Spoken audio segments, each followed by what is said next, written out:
Assalamualaikum warahmatullahi wabarakatuh.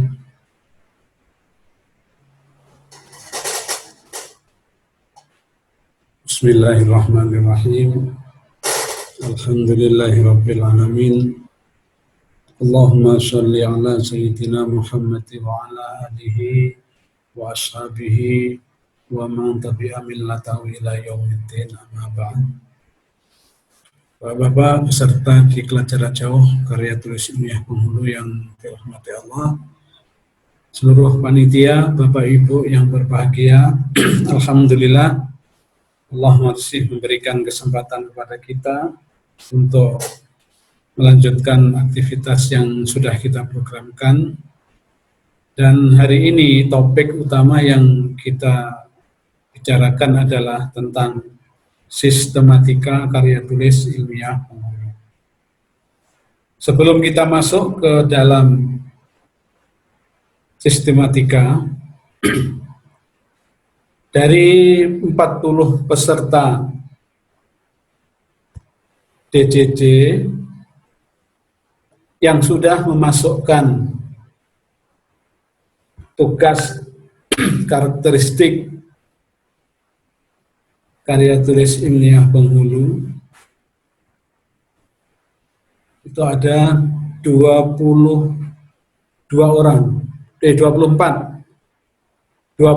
orang, tapi anehnya yang belum masukkan 14, berarti ada yang punya akun double mungkin. Ada yang punya akun double sehingga antara jumlah yang memasukkan dengan yang belum itu tidak sinkron.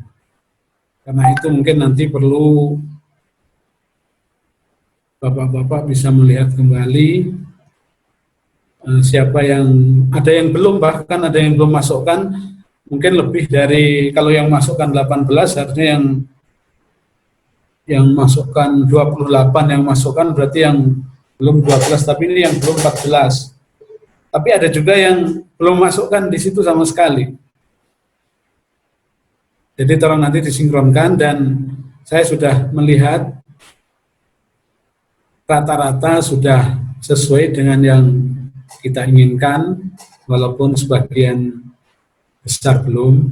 Artinya secara struktur sudah, tetapi secara substansialnya belum. Ada judulnya sudah permasalahan, tetapi ternyata permasalahan ada yang seharusnya yang pertama itu adalah tentang deskripsi, masalah deskripsi apapun itu. Kemudian yang kedua, dampak atau faktor, ini ada, bukan 1-2 tapi lumayan. Yang faktor dampak itu dijadikan rumusan masalah 1-2. Ada yang langsung apakah faktor yang pengaruh, apakah dampak. Tapi peristiwa atau kasus sendiri tidak dideskripsikan. Jadi mohon itu nanti untuk kelanjutan hari ini, kita akan melanjutkan tugas yang Bapak-bapak sudah setorkan itu, sehingga perlu untuk diperbaiki. Karena nanti akan kita lanjutkan untuk sampai proposal, dan saya berharap kita nanti harus bisa sampai dalam bentuk KTI. Entah nanti itu Bapak-bapak akan gunakan untuk lomba KTI yang diadakan di Kementerian Agama, atau paling tidak Bapak-bapak sudah punya satu KTI untuk dijadikan bahan angka kredit. Ini sekali lagi saya ulangi, yang sudah menyerahkan itu 28. Jadi masih ada yang belum, masih diberikan waktu, artinya memang sudah ada kriteria ketika menyerahkan tepat waktu nilainya berapa, kemudian terlambat berapa, tapi hari ini nanti akan kita nilai sampai di substansi isinya kelengkapan. Nah, kalau tidak ada sama sekali, berarti Bapak-bapak tidak punya nilai, dan kalau tidak punya nilai berarti panitia tidak punya dasar untuk menetapkan Bapak-bapak telah lulus mengikuti diklat karya tulis ilmiah. Jadi semua kita kembalikan kepada diri kita masing-masing, Kalau nanti Bapak-Bapak sampai tuntas dapat KTI, berarti 1 poin didapat karya tulis ilmiah. Kemudian yang kedua, sertifikat daripada diklat ini juga bernilai ada unsur utama, yaitu pendidikan dan pelatihan. Maka kita kembalikan kepada Bapak, karena kan nggak mungkin kalau Bapak-Bapak akan dipaksa seperti saya dulu waktu di Madrasah Ibtidaiyah, waktu saya di SD, kalau saya nggak sekolah pasti dicambuk, itu mesti. Nah sekarang kan nggak mungkin Bapak-Bapak mau dicambuk, Bapak kan termasuk orang yang paling dihormati di kecamatan, imamnya hormat, apalagi kita-kita. Makanya ini sifatnya hanya anjuran yang bersifat wajib. Kalau tidak dilaksanakan berarti Bapak-Bapak secara otomatis gugur. Itu yang perlu saya sampaikan. Ini bukan ancaman, tapi hanya di panduan saya lihat Bapak, saya yakin Bapak sudah baca itu di panduan. Artinya kelulusan itu yang menetapkan adalah panitia berdasarkan panduan, dan yang membuat lulus atau tidak itu adalah Bapak-Bapak secara pribadi. Kalau Bapak sudah memenuhi kewajibannya, maka tidak ada alasan bagi panitia untuk menggugurkan Bapak-Bapak. Tetapi kalau Bapak-Bapak tidak melengkapi persyaratannya, kemudian dan lain-lain, berarti panitia tidak mempunyai dasar untuk meluluskan, apalagi menyerahkan sertifikat. Artinya ini tidak ada paksaan, tapi semuanya kembali kepada diri kita masing-masing. Baik, Bapak-Bapak yang saya hormati, dari tugas yang sudah dimasukkan, yang memang hampir semuanya, yang belum betul semuanya, itu adalah tentang tinjauan pustaka. Maka ini akan saya bahas pertama kali, walaupun dalam komposisi hari ini sistematika itu paling akhir, saya akan bahas supaya bisa nyambung dengan materi yang kemarin. Jadi materi yang kemarin itu adalah karakteristik karya tulis ilmiah penghulu, tapi kita ulangi sedikit lagi supaya bisa nyambung.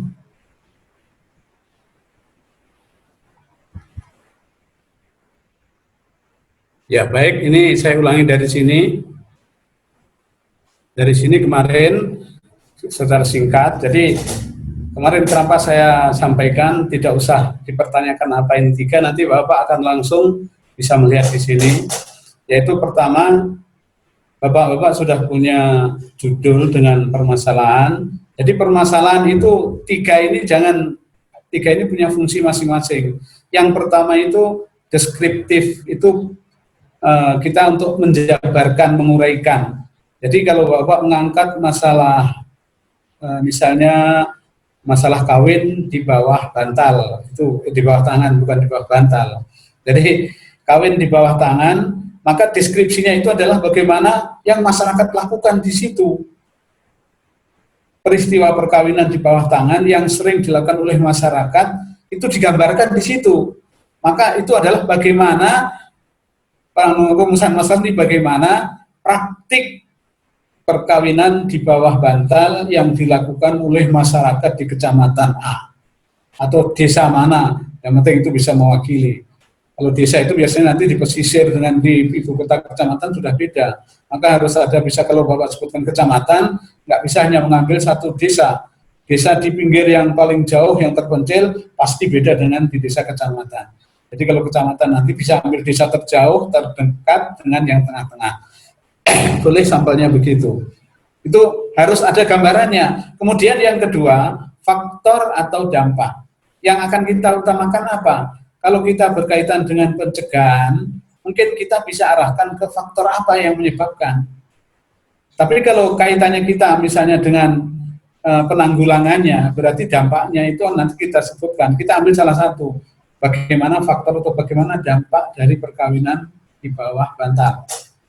Kemudian yang ketiga, solusi atau resolusi itu bagaimana kita bisa menyelesaikan itu. Jadi ada yang dari Bapak itu langsung permasalahan pertama, bagaimana apa faktornya, yang kedua bagaimana dampak. Tapi peristiwa sendiri nggak digambarkan. Jadi ini yang pertama. Kemudian yang terakhir itu mesti solusinya seperti apa. Jadi permasalahan ada dan Bapak sudah pasti tahu, makanya tidak saya korek-korek, tapi saya baca ada yang langsung apa faktor yang mempengaruhi perkawinan bawah tangan, di bawah bantal. Kemudian bagaimana dampaknya. Kemudian yang kedua bagaimana solusinya. 1, 2 itu sama, terus gambarannya nggak ada sama sekali. Jadi itu yang pertama. Kemudian setelah permasalahan itu, Bapak-bapak bisa langsung menetapkan kira-kira kalau dengan permasalahan dan tujuan seperti itu, tujuannya satu, untuk mendeskripsikan atau untuk menggambarkan peristiwa atau praktik perkawinan di bawah bantal yang dilakukan oleh masyarakat kecamatan A. Kemudian yang kedua, untuk menganalisis dampak akibat perkawinan di bawah bantal di kecamatan. Kemudian yang ketiga, memberikan solusi bagi masyarakat. Solusi itu kan ada solusi yang sudah menikah, berarti itu kuratif, yang solusi sebelum menikah, preventif. Nah itu ada 2 itu. Maka kalau sudah seperti itu, berikutnya hasil penelitian yang akan kita ambil nanti itu apa? Kalau deskripsi, berarti nanti deskripsinya, Bapak Ibu harus cari cerita dari masyarakat, merangkai cerita dari hasil wawancara itu. Sehingga digambarkan, oh peristiwa perkawinan bawah tangan menurut masyarakat, yang dilakukan masyarakat itu seperti ini. Ada yang dilakukan orang belum cerai sudah dinikahkan, yang penting karena apa alasannya sama-sama tidak tercatat. Pokoknya semua itu gambarannya seperti itu. Ada yang sudah baku tinggal, belum cerai, dikawinkan lagi, kan banyak yang seperti itu. Kemudian yang kedua, kalau kita mau mengambil faktor-faktornya apa saja? Faktor ekonomi, kaitkan dengan nanti, berarti kalau deskripsinya itu, ceritanya, faktor-faktornya itu berarti ditambah lagi selain cerita dari masyarakat, data-datanya. Karena faktor ekonomi, faktor pendidikan. Maka kalau bicara tentang faktor ekonomi, ada data jumlah penduduk menurut pekerjaan bagaimana, kemudian tingkat kesejahteraannya, kemiskinan, berarti di situ tingkatan keluarga sakinah bisa dimasukkan. Kemudian termasuk tingkat pendidikan, itu sangat berpengaruh terhadap perkawinan di bawah bantal. Kemudian yang ketiga, model strategi yang kepala kepala gunakan untuk menanggulangi secara preventif dan kuratif. Apa saja, berarti itu nanti akan ada kemungkinan yang akan ada modelnya atau strateginya itu, satu yang preventif dengan mengadakan penasihatan atau mengadakan sosialisasi. Sosialisasi apa? Sosialisasi berkaitan dengan undang-undang perkawinan, tentang pendewasaan usia nikah, tentang perkawinan yang resmi menurut pemerintah dan agama, kemudian sosialisasi tentang hal-hal yang positif, berarti sosialisasi.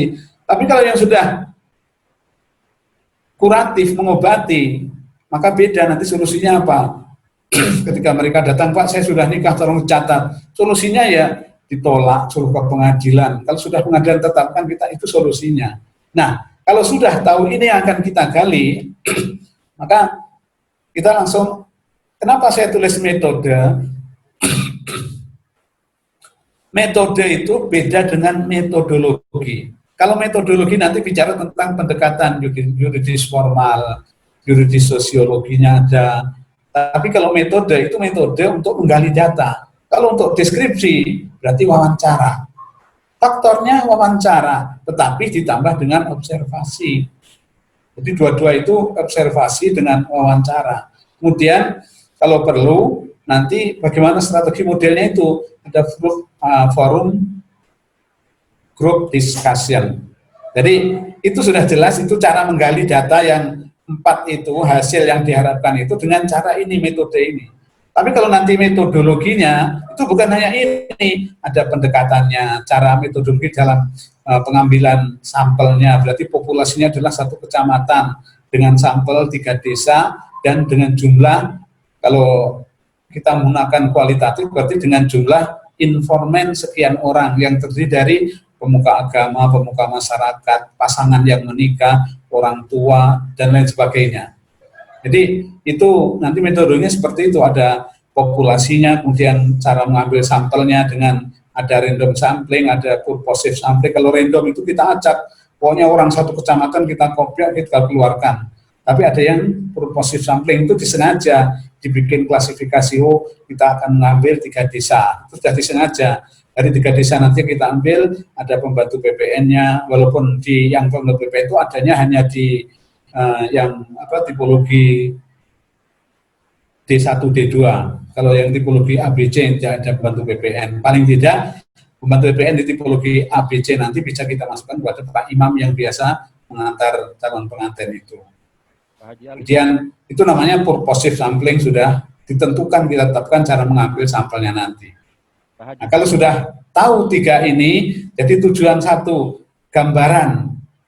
Yang kita harapkan nanti apa deskripsinya, kita ambil dengan wawancara. Terus yang kedua, faktor-faktornya. Dengan apa? Oh, dengan wawancara nggak cukup, berarti kita tambah dengan observasi.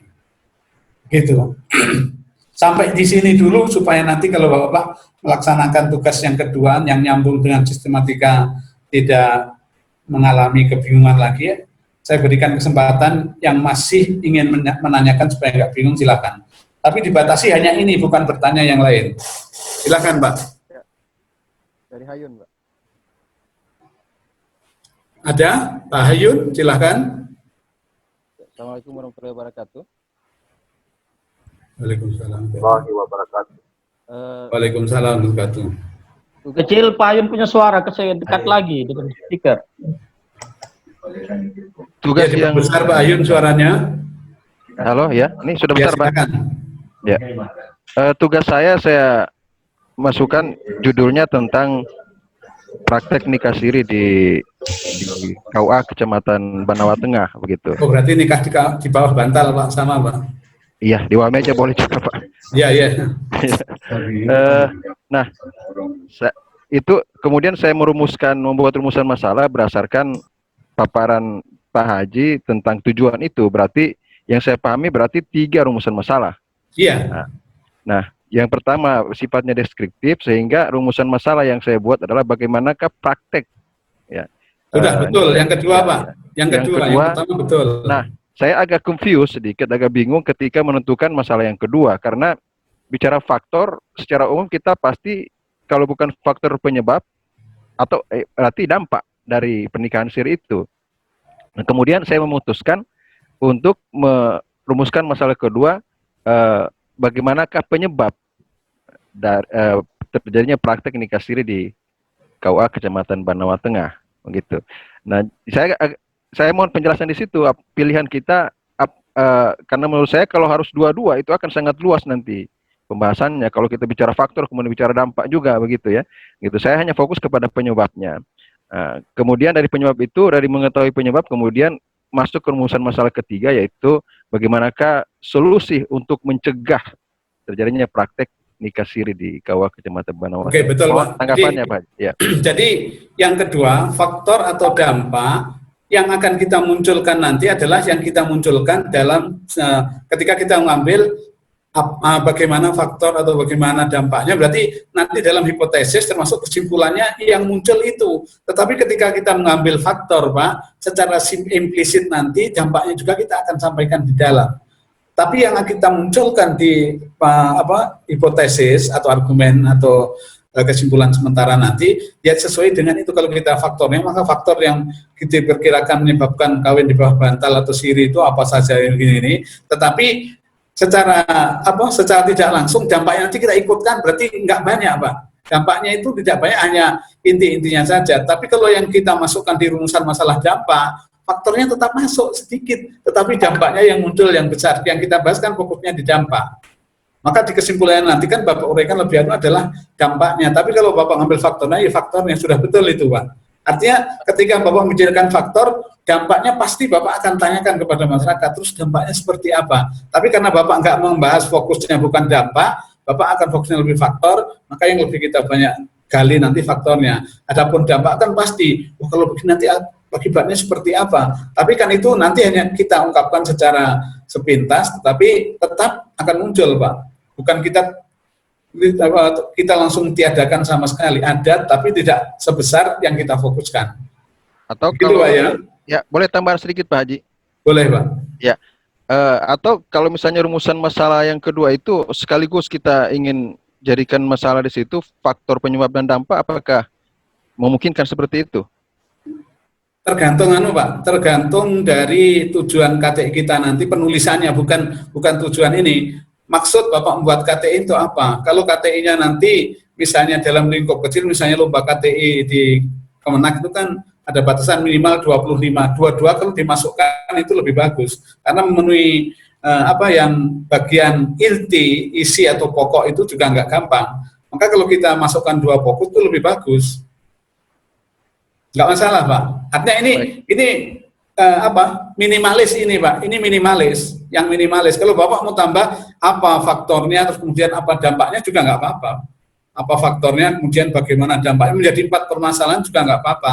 Tapi ingat, ketika kita membuat 4 rumusan masalah, nanti di uraian juga 4 poin itu harus diuraikan. Yang berikutnya di kesimpulan juga begitu. Jadi penelitiannya juga 4 itu sama sebenarnya. Kalau Bapak meneliti salah satu faktor atau dampak, salah satunya pasti ikut. Misalnya faktor dampak pasti kita ikutkan walaupun sedikit pertanyaannya. Jadi kembali kepada kita, nggak masalah, Pak. Sedikit lagi, Pak. Apakah tidak memungkinkan faktor penyebab dan dampak itu dijadikan untuk rumusan masalah kedua saja disatukan, biar rumusan masalahnya hanya 3 saja. Misalnya bagaimanakah faktor penyebab dan dampak dari praktek nikah siri? Nanti agak sulit ketika kita ketika kita membuat kesimpulannya nanti. Lebih baik Berarti faktornya tersendiri, dampaknya ya, tersendiri begitu. Berarti ada jadi 4 rumusan masalah, Pak, ya? Begitu, 4 rumusan boleh, nggak masalah. Baik, baik. Oke, kita lanjutkan.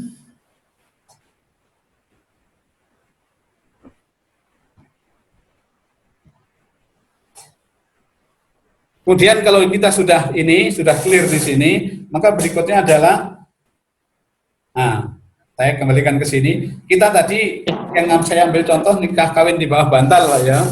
Jadi yang pertama berkaitan dengan deskripsi masyarakat, yang kedua tentang pernikahan, yang kedua tentang faktor atau dampak, yang ketiga tentang solusi. Berarti kalau kita rumusan masalah ini, kemudian kita ambil contoh supaya konkret, Pak. Judulnya, saya buatkan judul dulu di sini. Saya buatkan judul supaya nanti bisa kita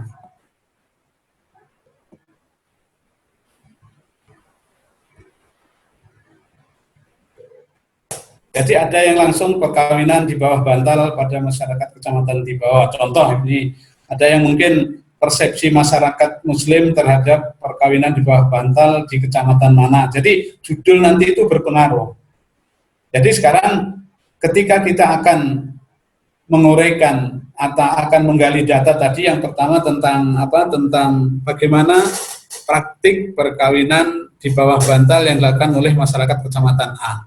Berarti kita akan menanyakan di situ apa saja, pasti persepsi masyarakatnya, persepsinya, pasti mereka akan kita tanya bagaimana perkawinan di bawah bantal menurut Bapak, apa kelebihannya, apa kekurangannya. Terus kalau Bapak sendiri kira-kira mau nggak melakukan seperti itu. Pokoknya semua itu termasuk motifnya ditanyakan, sampai faktor-faktor nanti tapi kita uraikan praktek yang dilakukan.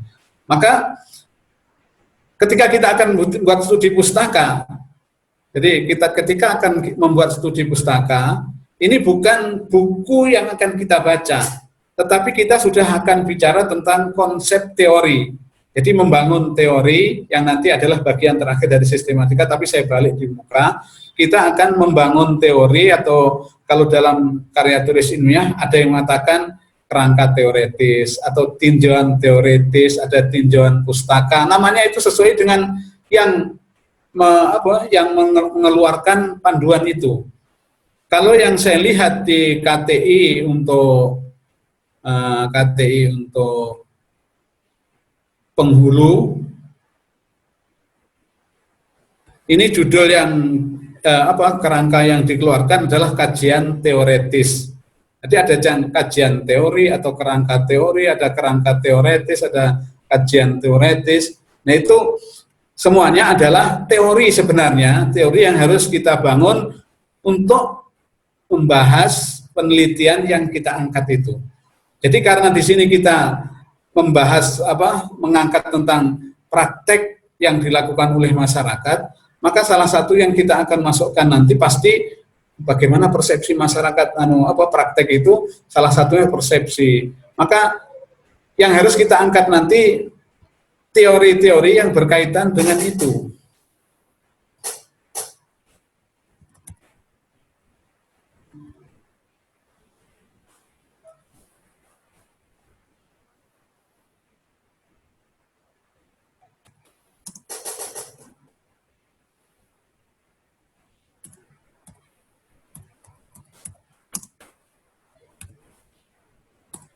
Jadi kita langsung bisa nomor satu, teori tentang, karena kita bahas berarti yang kita bahas adalah perkawinan, maka pasti teori tentang perkawinan atau pernikahan.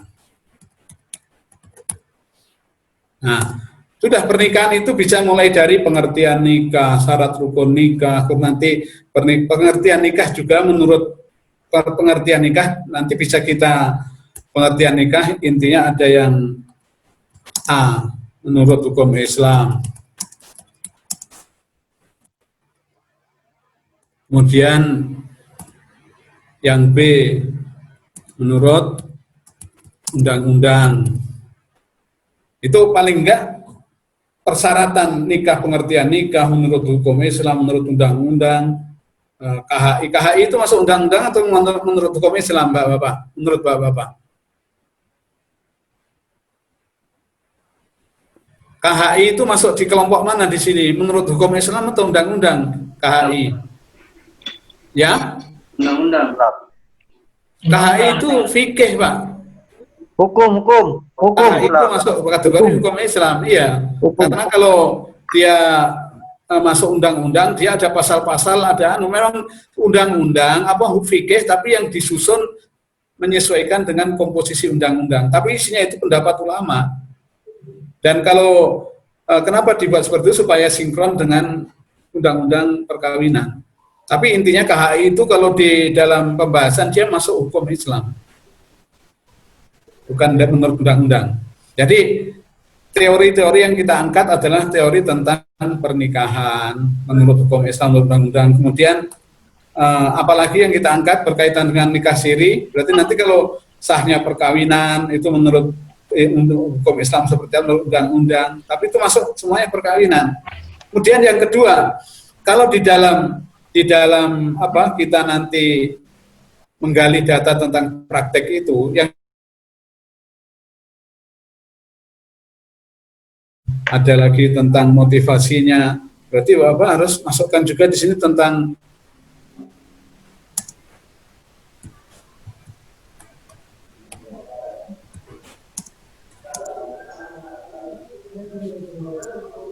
di sini ada teori tentang persepsi atau tentang motivasi. Motivasi nanti ada itu kebutuhan menurut Abraham Maslow, itu ada kebutuhan yang biologis, yang fisiologis. Jadi itu teori-teori yang harus kita gali nanti untuk membahas. Sebelum kita mengangkat teori-teori membahas ini, kita belum bisa membuat hipotesis. Kita belum bisa membuat hipotesis. Karena apa? Karena kita belum tahu bagaimana penelitian terdahulu tentang ini, kemudian teori-teorinya kita belum tahu. Kemudian ketika kita memberikan solusi yang kita berikan nanti sifatnya seperti apa?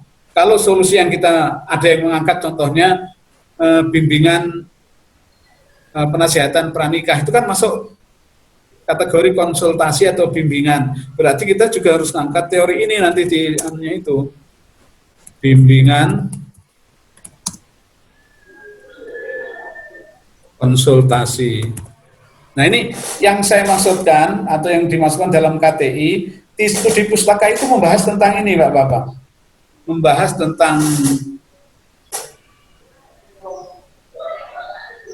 tentang teori-teori yang akan kita buat itu nanti. Nah kalau yang buku-buku dan lain itu masuk dalam daftar pustaka nanti. Tapi nggak apa-apa, paling tidak dengan buku-buku yang Bapak sudah tuliskan, Bapak tinggal baca untuk mencari teori-teori ini. Nah kalau teori-teori ini sudah kita masukkan, maka berikutnya kita membuat argumen atau hipotesis. Jadi kalau sudah kita masukkan teori-teorinya itu yang kita jadikan dasar apa? Pertama judul dan yang kedua adalah permasalahan. Jadi kita mengangkat teori ini adalah yang pertama permasalahan, kemudian judul. Ada yang permasalahannya sama, judulnya beda. Jadi di judul itu adalah salah satu dasar untuk menetapkan teori yang kita gunakan. Kalau saya contohkan lagi di sini. Ini yang saya punya.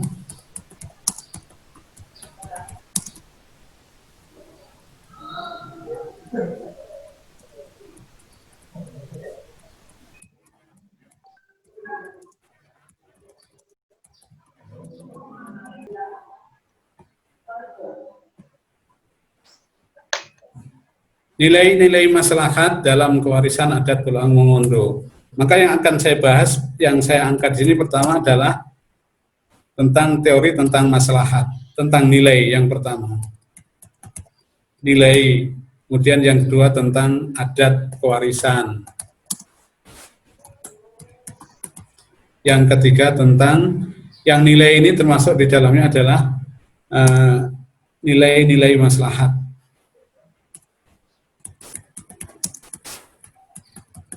Ada teori maslahat nanti di bawah dalamnya. Kemudian ada di sini hukum Islam atau faraid berkaitan dengan itu. Jadi langsung kita akan bahas tentang nilai-nilai maslahat. Berarti kita akan bahas apa nilai itu, macam-macam nilai, kemudian kita kaitkan dengan maslahat. Maslahat itu ada nilai-nilai apa, nilai manfaat, nilai apa. Jadi itu mulai dari pengertian nilai, kemudian kategorinya, jenisnya, kemudian pengertian maslahat. Maslahat ada 3 macam. Nanti yang terakhir yang kita maksudkan untuk melihat kewarisan adat yang dimaksud nilai maslahat itu nilai yang mana yang dimaksudkan. Nilai maslahat itu ada 3 macam, ada tiga jenis. Yang mana yang kita gunakan untuk menjadi kacamata? Makanya nanti kita membangun teori di sini. Yang kedua, adat kewarisan. Kenapa harus menganut? Karena yang kita nilai adalah kewarisan adat. Karena ada perbedaan antara kewarisan adat dengan kewarisan Islam. Kalau dalam kewarisan Islam harus setelah yang punya harta mati, tapi dalam kewarisan adat, kewarisan bisa dibagi sebelum yang punya harta mati. Tapi yang bagi adalah yang punya harta. Itu sudah masuk kategori warisan. Tapi dalam Islam itu belum masuk. Kemudian hukum Islamnya untuk melihat bagaimana kewarisan adat yang tidak sesuai dengan hukum Islam bisa diselesaikan dengan nilai maslahat. Nah, ini secara garis besar seperti itu. Jadi membangun teori atau nanti yang kita masukkan dalam studi pustaka itu adalah kita akan mengambil teori-teori mana yang akan kita jadikan dasar nanti untuk membahas KTI yang kita buat. Dan ingat, kenapa saya langsung mengangkat yang penelitian, karena karya tulis ilmiah yang dipakai itu lebih mudah dari penelitian. Yang kedua, termasuk lomba KTI di Kementerian Agama, itu juga KTI dari penelitian, bukan hasil gagasan hanya kajian kita atau kita melakukan pengajian teori A dengan teori B, kemudian tapi adalah semuanya harus penelitian. Ya, jadi kalau sudah studi pustaka ini ada, maka kita bisa menyusun argumen. Kita sudah menyusun argumen, kemudian analisisnya jelas belum bisa analisis yang kelima ini. Kenapa? Karena kita belum meneliti. Kalau sudah satu yang pertama menjadi dasar tadi, tujuan diambil dari permasalahan, kemudian dengan metode ini kita gali hasilnya, itu sudah ada studi pustakanya, maka yang kelima baru bisa dilakukan. Itu adalah pembahasan kalau dalam dalam bab mungkin KTI, hasil penelitian dan pembahasan. Jadi ada di nomor 5 ini nanti yang pertama adalah deskripsinya penelitian, hasilnya seperti apa, mungkin supaya kelihatan banyak halamannya. Biasanya kalau di UIN Alauddin Makassar itu gambaran umum penelitian nggak boleh dimasukkan lagi karena ketahuan ini hanya teori memperbanyak halaman. Tapi kalau Bapak nggak ada larangan, lebih baik dimasukkan keadaan jumlah penduduk menurut agama. Nanti kan ada koneksinya dengan pembahasan yang kita buat. Jadi di situ. Kalau sudah itu baru yang baru. Jadi kalau tadi yang pertama ini langsung susnya seperti ini. Kenapa? Nanti akan kita gabung dengan yang ini. Jadi ada konsep 1, 2, 3 itu, kemudian kita buat argumennya itu, baru setelah itu ada penelitian, yang kelima itu baru kita buat setelah penelitian kita lakukan. Oke, sampai di sini. Ada yang ingin bertanya atau memberikan masukan, silahkan Pak. Kalau enggak kita lanjutkan ya. Jadi yang intinya ini saya ingin mengulang lagi yang kemarin itu memang saya belum singgung sama sekali dan sebenarnya ini adalah bagian terakhir dari sistematika kita, tapi saya taruh di depan supaya menyambung dengan yang kemarin.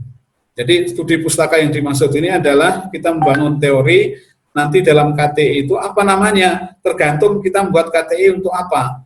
Kalau untuk lomba ada, saya sudah tuliskan ini yang model sistematika lomba KTI penghulu. Kalau untuk skripsi seperti ini pasti perguruan tinggi, tesis, disertasi dari perguruan tinggi A dengan B itu pasti beda. Jadi ada yang menuliskan kajian teori atau kajian teoretis atau tinjauan teori, tinjauan pustaka. Semuanya itu intinya adalah kita membangun teori untuk membahas atau melakukan penelitian dan membahas hasil penelitian itu nanti. Intinya di situ Bapak-Bapak. Jadi misalnya kita membahas masalah perkawinan di bawah bantal. Apakah perlu nanti masalah iddah, kemudian talak, cerai, itu nggak perlu. Tapi kalau kita nanti membahas tentang akibat atau perceraian, berarti kita masukkan teori tentang perceraian itu. Tapi kalau kita hanya membahas yang tidak ada kaitan dengan nanti perceraian, maka teorinya itu juga nggak perlu kita masukkan tentang cerai, talak, sikok, dan lain sebagainya itu. Atau khuluk. Jadi intinya kita membuat teori yang akan kita jadikan bagaimana cara kita meneliti dan bagaimana kita akan menganalisis hasil penelitian. Itu inti daripada bab nanti tentang tinjauan teoretis atau kajian pustaka atau studi pustaka. Sampai di sini Bapak-Bapak ada yang bisa nyambung, bisa paham atau masih ada yang bingung khusus ini bab studi pustaka? Kalau ada yang masih belum paham silahkan supaya kita sama-sama disilahkan Bapak-Bapak yang ingin bertanya. Kalau nggak ada saya lanjutkan ya Pak ya. Oke, jadi saya ambil contoh ini contoh disertasi saya. Ini yang saya jadikan teori dan grand teori itu yang dimaksud teori yang paling teori inti yang akan kita gunakan nanti, walaupun saya mengangkat hukum Islam tentang kewarisan atau faraid, tapi dalam pembahasan nanti saya nggak menggunakan faraid ini. Kalau menggunakan faraid ini saya akan menyimpulkan nanti bahwa kewarisan adat bola ngondo itu bertentangan dengan hukum Islam, berarti berdosa. Bertentangan dengan hukum itu kan kesimpulannya berdosa. Tetapi grand teori utama yang akan saya gunakan bahas nanti adalah maslahat. Maslahat itu dalam hukum Islam atau dalam lebih pada usul fikihnya itu bagian pada maqasidus syariah. Jadi maqasidus syariah itu tujuan disyariatkan hukum Islam, yaitu apa? Untuk maslahat. Orang menjadi rukun, kemudian saling mengasihi antara kakak dan adik satu keluarga, saling membantu, itu sudah nilai hukum Islam. Kan dalam Islam antara saudara kandung dengan orang lain pun diwajibkan saling tolong. Kalau ada yang saudara kandungnya mengikhlaskan, sudah kamu ambil semua saja kewarisan itu, saya sudah cukup dengan ini. Itu dalam Islam tidak dilarang. Tidak dilarang. Makanya yang saya pakai grand teori terbesar nanti untuk menyelesaikan adalah teori maslahat, bukan teori hukum Islam faraid. Kalau faraid saya akan menghukumi, tetapi kalau maslahat, makanya ketika saya membuat artikelnya untuk artikel yang dimuat bukan di disertasinya, dirubah sedikit, bukan nilai masyarakat tapi kebijakan. Ada kearifan lokal dalam itu yang ganti di artikel jurnal, bukan nilai masyarakat tapi kearifan lokal pada kewarisan adat masyarakat Pulau Ngondo. Jadi sudah beda lagi, sudah saya ganti dengan kearifan lokal. Ternyata itu tidak bertentangan dengan hukum Islam, tapi bukan yang faraid, tapi yang maslahat. Dan itu ada teorinya, ada grand teorinya di situ. Baik, kalau gitu saya lanjutkan. Jadi kalau yang ini sudah, kemudian ini juga sudah selesai, terutama ini yang studi pustakanya, maka nanti jadinya seperti ini Bapak. Jadinya akan seperti ini. Ini sudah kelihatan. Angka 1 ini adalah bab 1.3 itu bab 1 poin ketiga. Atau nanti kalau di babnya pakai huruf kapital, kalau babnya nanti menggunakan huruf kapital, dia akan seperti ini jadinya. Bab 1 biasanya pendahuluan, itu biasanya begitu nanti. Pendahuluan itu di tengah biasanya.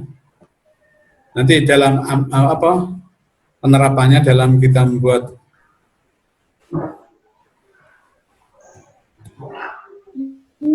Nanti posisinya seperti ini, angka 1 itu jadi bab 1 itu. Kemudian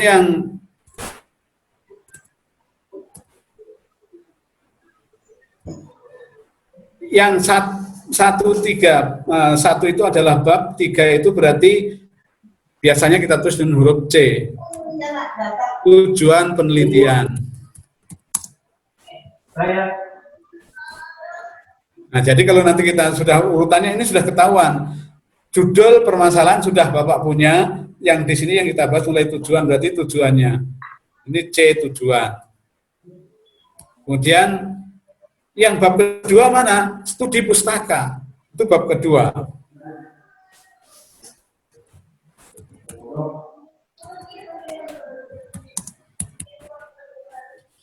Salah namanya nanti, pokoknya saya tulis ini studi pustaka. Boleh? Oh.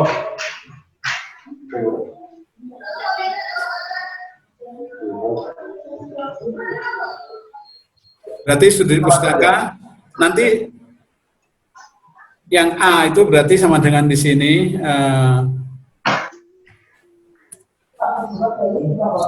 konsep tentang konsep perkawinan, konsep nikah. Nanti huruf A-nya, huruf angka 1-nya pengertian nikah. Ini boleh ditambah konsep nikah menurut hukum Islam, atau nanti kalau terserah menurut hukum Islam dan undang-undang perkawinan. Kemudian yang satunya menurut hukum Islam dan seterusnya. Berarti nanti yang 1, 2, yang ketiga mana? Ini metodenya adalah bab ketiga. Nanti kalau sudah jadi komposisinya seperti itu. Makanya ini metodologi.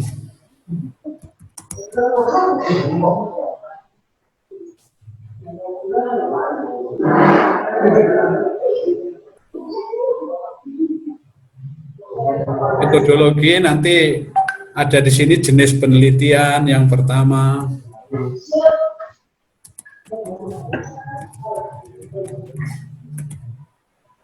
Hanya jenis penelitian, kemudian populasi sampel, sampai terakhir salah satunya nanti adalah metode pengumpulan data, ada observasi, wawancara. Itu tergantung kalau jenis penelitiannya kualitatif, kemungkinan yang kita gunakan ini. Tapi kalau penelitian kuantitatif, kita menggunakan metode yang kita gunakan, metode angket atau kuesioner. Kemudian tergantung apa yang kita ini jadi ini adalah gambaran. Kenapa ini ada angka 1 langsung kita bahas, karena tujuan. Kalau 4 nanti adalah di bawah sini, bab 4 hasil penelitian dan pembahasan. Bab 5 yang keempatnya hasil penelitian, yang kelima pembahasan. Jadi pembahasan, kemudian yang keenam mana? Nanti akhirnya jadi begini, Bapak-bapak. Nah, jadinya nanti seperti ini. Jadi ada studi ini yang kemarin kita buat ini, tujuan, kemudian 4. Baru nanti tujuan 1, 3. Lalu 1, 2 apa? Studi terdahulu. Studi terdahulu itu penelitian-penelitian yang ada kaitan mirip dengan penelitian kita. Misalnya perkawinan di bawah bantal itu, kalau minta maaf Bapak-bapak, mungkin di Jakarta perkawinan di bawah bantal itu dilakukan oleh orang-orang petinggi. Dan itu dilakukan dengan, ya tetap semuanya karena di bawah bantal itu hanya dibawa ke imam atau ke ulama, dinikahkan, kemudian istrinya tidak tahu. Tapi prakteknya itu ternyata hasil penelitian yang dilakukan oleh salah satunya yang melakukan penelitian adalah Prof. Dr. Abdul Qadir Gasing, mantan Rektor UIN Makassar, itu melakukan itu dan ternyata mengatakan mereka yang melakukan perkawinan di bawah bantal itu tenang-tenang saja. Berarti itu hasil penelitian dengan di daerah kita beda. Ternyata di daerah kita perkawinan di bawah bantal itu menimbulkan istrinya dan anak-anaknya itu menjadi tertekan, beban batin kepada masyarakat. Ini beda dengan mereka, karena mereka istrinya itu dibelikan rumah yang bahkan mewah, kemudian dihidupi dengan yang layak.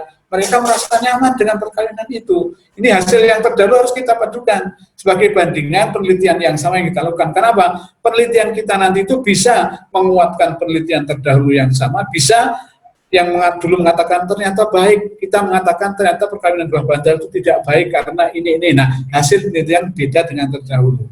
Karena penelitian ada 2, kita menguatkan atau kita membantah penelitian yang telah dilakukan. Kemudian Yang di sini yang satu. Berarti itu pendahuluan, ada fenomena isu itu masuk nanti di pendahuluan di situ. Jadi ada Bapak membuat pendahuluan nanti, ada kalimat-kalimatnya adanya di sini. Ada pengertian nikah begini-begini, kemudian ada kalimat pendukung fakta di lapangan seperti ini, datanya ini, kemudian ada statement dari ahli yang mengatakan contohnya semakin tinggi tingkat pendidikan maka akan semakin membuat orang bijak. Tapi ternyata di Jakarta itu yang melakukan perkawinan di bawah bantal bukan orang-orang yang golongan ekonomi lemah, tapi orang-orang yang pintar. Jadi tidak semua orang melakukan perkawinan di bawah bantal itu adalah orang yang karena miskin atau karena, tapi di Jakarta itu orang-orang pintar. Jadi statement ahli ini harus kita ambil. Jadi ini sudah jadi kerangka, Bapak, ini sudah seperti ini, nanti sudah jadi kerangka. Seperti apa kita nanti akan melakukan penelitian. Kenapa? Karena kita buat seperti ini supaya ada keterkaitan antara satu bagian dengan bagian yang lain. Bukan nanti di landasan di studi pustakanya bicara tentang A yang dibahas tentang B, nggak nyambung begitu. Jadi kalau sudah begitu nanti, maka berikutnya adalah ini yang keenam, kesimpulan. Yang keenam ini kesimpulan. Jadi yang keenam kita mengambil kesimpulan. Jadi ini gambarannya.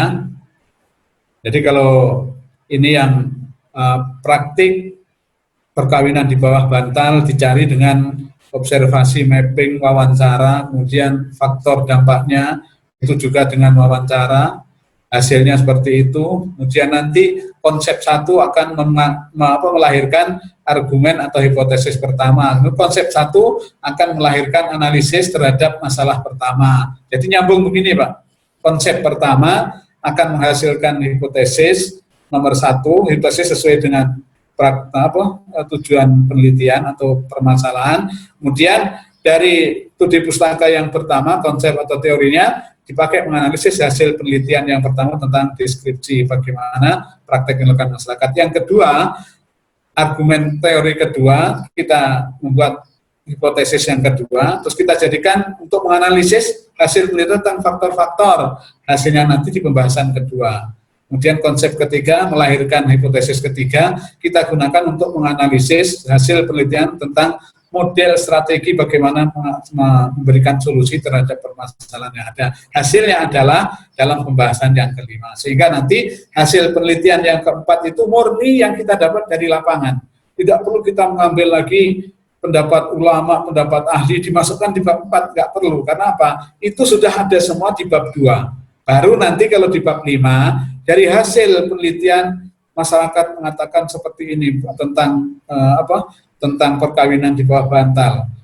Setelah kita uraikan begini, hal ini tidak sesuai dengan pendapat ulama ini, tetapi ulama ini membolehkan. Nah nanti dari diskusi itu masalah ada ulama membolehkan, ada yang membolehkan, maka bapak-bapak disitulah ruang ijtihad akan memilih membolehkan atau melarang. Karena cuma dua kesimpulan itu, nggak boleh abu-abu. Kalau begitu terserah masyarakat mau melakukan atau tidak. Penelitian kita itu adalah tujuannya memberikan solusi. Maka ketika kita pembahasan itu kemarin katakan discussion itu, kita akan menguraikan lagi hasil penelitian pertama tentang praktik masyarakat di bab kelima poin A. Kemudian kita analisis dengan konsep pertama. Jadi masyarakat melakukan begini, ada yang menganggap enteng, ternyata menurut ahli ini atau ulama ini begini-begini, menurut ahli A begini, ada yang bolehkan enggak, maka kita lebih baik atau yang lebih cocok dengan masyarakat adalah pendapat ini. Berarti kawin siri, kawin di bawah bantal itu dilarang. Bapak boleh mengatakan dilarang. Dilarangnya apa? Dilarang Bapak sebagai kepala KUA. Buktinya apa? Kalau ada kawin siri, Bapak enggak datang. Jadi buktinya apa? Ketika Bapak diundang untuk menghadiri kawin di bawah bantal, nggak ada kepala KUA yang mau datang. Itu sebagai bukti bahwa Bapak mengatakan tidak boleh. Bukan berarti haram, itu urusan lain. Kita mengatakan tidak boleh. Nanti kalau dia mau datang KUA, sebagai bukti Bapak mengatakan tidak boleh, keluarkan N5 penolakan. Kalau mereka masih nggak terima, silahkan datang ke pengadilan. Kalau nanti pengadilan tidak diputuskan, ya sudah kita catat, tugas kita kan PPN kalau sudah diputuskan pengadilan. Enggak lagi kita mempertanyakan, oh ini kan enggak boleh, sudah itu bukan wilayah diskusi kita lagi. Kalau kita sudah memutuskan tidak boleh kawin siri, mereka maksakan untuk dicatat, silahkan ke pengadilan dulu. Kan mahal Pak, terserah kalian. Jadi itu. Tapi kalau Bapak mengatakan nikah siri ternyata boleh, berarti mereka datang, Bapak harus bagaimana rekayasa itu supaya bisa dicatat. Karena mengatakan boleh, maka kemungkinan besar Bapak selaku penghulu PPN akan mengatakan tidak boleh atau dilarang nikah siri. Buktinya apa? Kita tolak untuk mencatat. Kan sah menurut hukum Islam, silahkan itu harus diputuskan oleh pengadilan karena harus memanggil saksi apa, kepala KUA tidak ada tupoksinya untuk memanggil saksi-saksi dalam perkawinan nikah siri. Tapi kalau nanti dibawa ke pengadilan, siapa yang menikahkan, siapa saksinya akan didatang, masalah biaya itu urusan yang bersangkutan. Jadi nanti akan ketemu seperti itu Pak. Akan ketemu seperti itu, sehingga ini sudah menjadi gambaran, walaupun belum kita bentuk dalam bab ini sudah saya uraikan, angka 1 itu bab 1, bab 2 tinjauan pustaka, studi pustaka atau tinjauan teoritis, kajian teoritis, bab ketiga nanti metodologi, di dalam metodologi nanti ada metode pengumpulan data, kemudian bab 4 adalah hasil penelitian, bab 5 pembahasan, bab 6 kesimpulan. Tapi ada juga nanti yang bab 4 dan 5 itu jadi satu bab 4, hasil penelitian dan pembahasan, berarti itu 2 bab digabung. Itu nanti kembali ini bab yang terpisah, tapi nanti ada juga ketika ada yang meminta KTI dengan bab 1 itu sudah metodologi dimasukkan di situ, silahkan.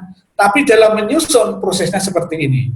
Kan nggak mungkin kita bab 1 pendahuluan, metodologi yang kita gunakan ini kita belum tahu apa yang akan kita cari datanya. Jadi ini prosedur untuk menyusunnya seperti ini, tetapi nanti kalau sudah seperti ini baru kita tuliskan dalam outline kerangka isi atau mulai seperti daftar isi itu. Ini baru outline-nya. Outline, seperti inilah gambaran kerangka penelitian yang akan kita lakukan nanti. Jadi ini saya kira dengan ini sudah bisa menghilangkan sedikit kebingungan, bukan seluruh kebingungan, sedikit kebingungan dari Bapak. Sehingga ketika nanti kita akan melanjutkan kemarin judul dan permasalahan dan lain-lain, kita akan sudah semakin fokus. Karena apa? Besok kita langsung untuk praktek penulisan. Jadi sudah langsung siapa menulis, langsung bisa konsultasinya nanti kita lewat Zoom supaya yang lain dengar. Ada yang bisa langsung lewat Google Classroom atau kalau perlu ada yang sampai sekarang tugasnya dikasih masuk ke saya, nggak dimasuk ke Google Classroom, makanya nggak terdata. Saya bisa membaca, tapi saya tulis, tolong dimasukkan ke Google Classroom atau di-upload. Oke, Bapak, sampai di sini ada yang ingin bertanya, ini sudah komplit ini. Bagaimana prosedur kita membuat kerangkanya. Kalau sudah jadi, kita nanti akan pindah di outline dalam bentuk bab per bab itu sudah outline-nya. Oke, silakan ada yang ingin bertanya. Silakan Bapak-bapak.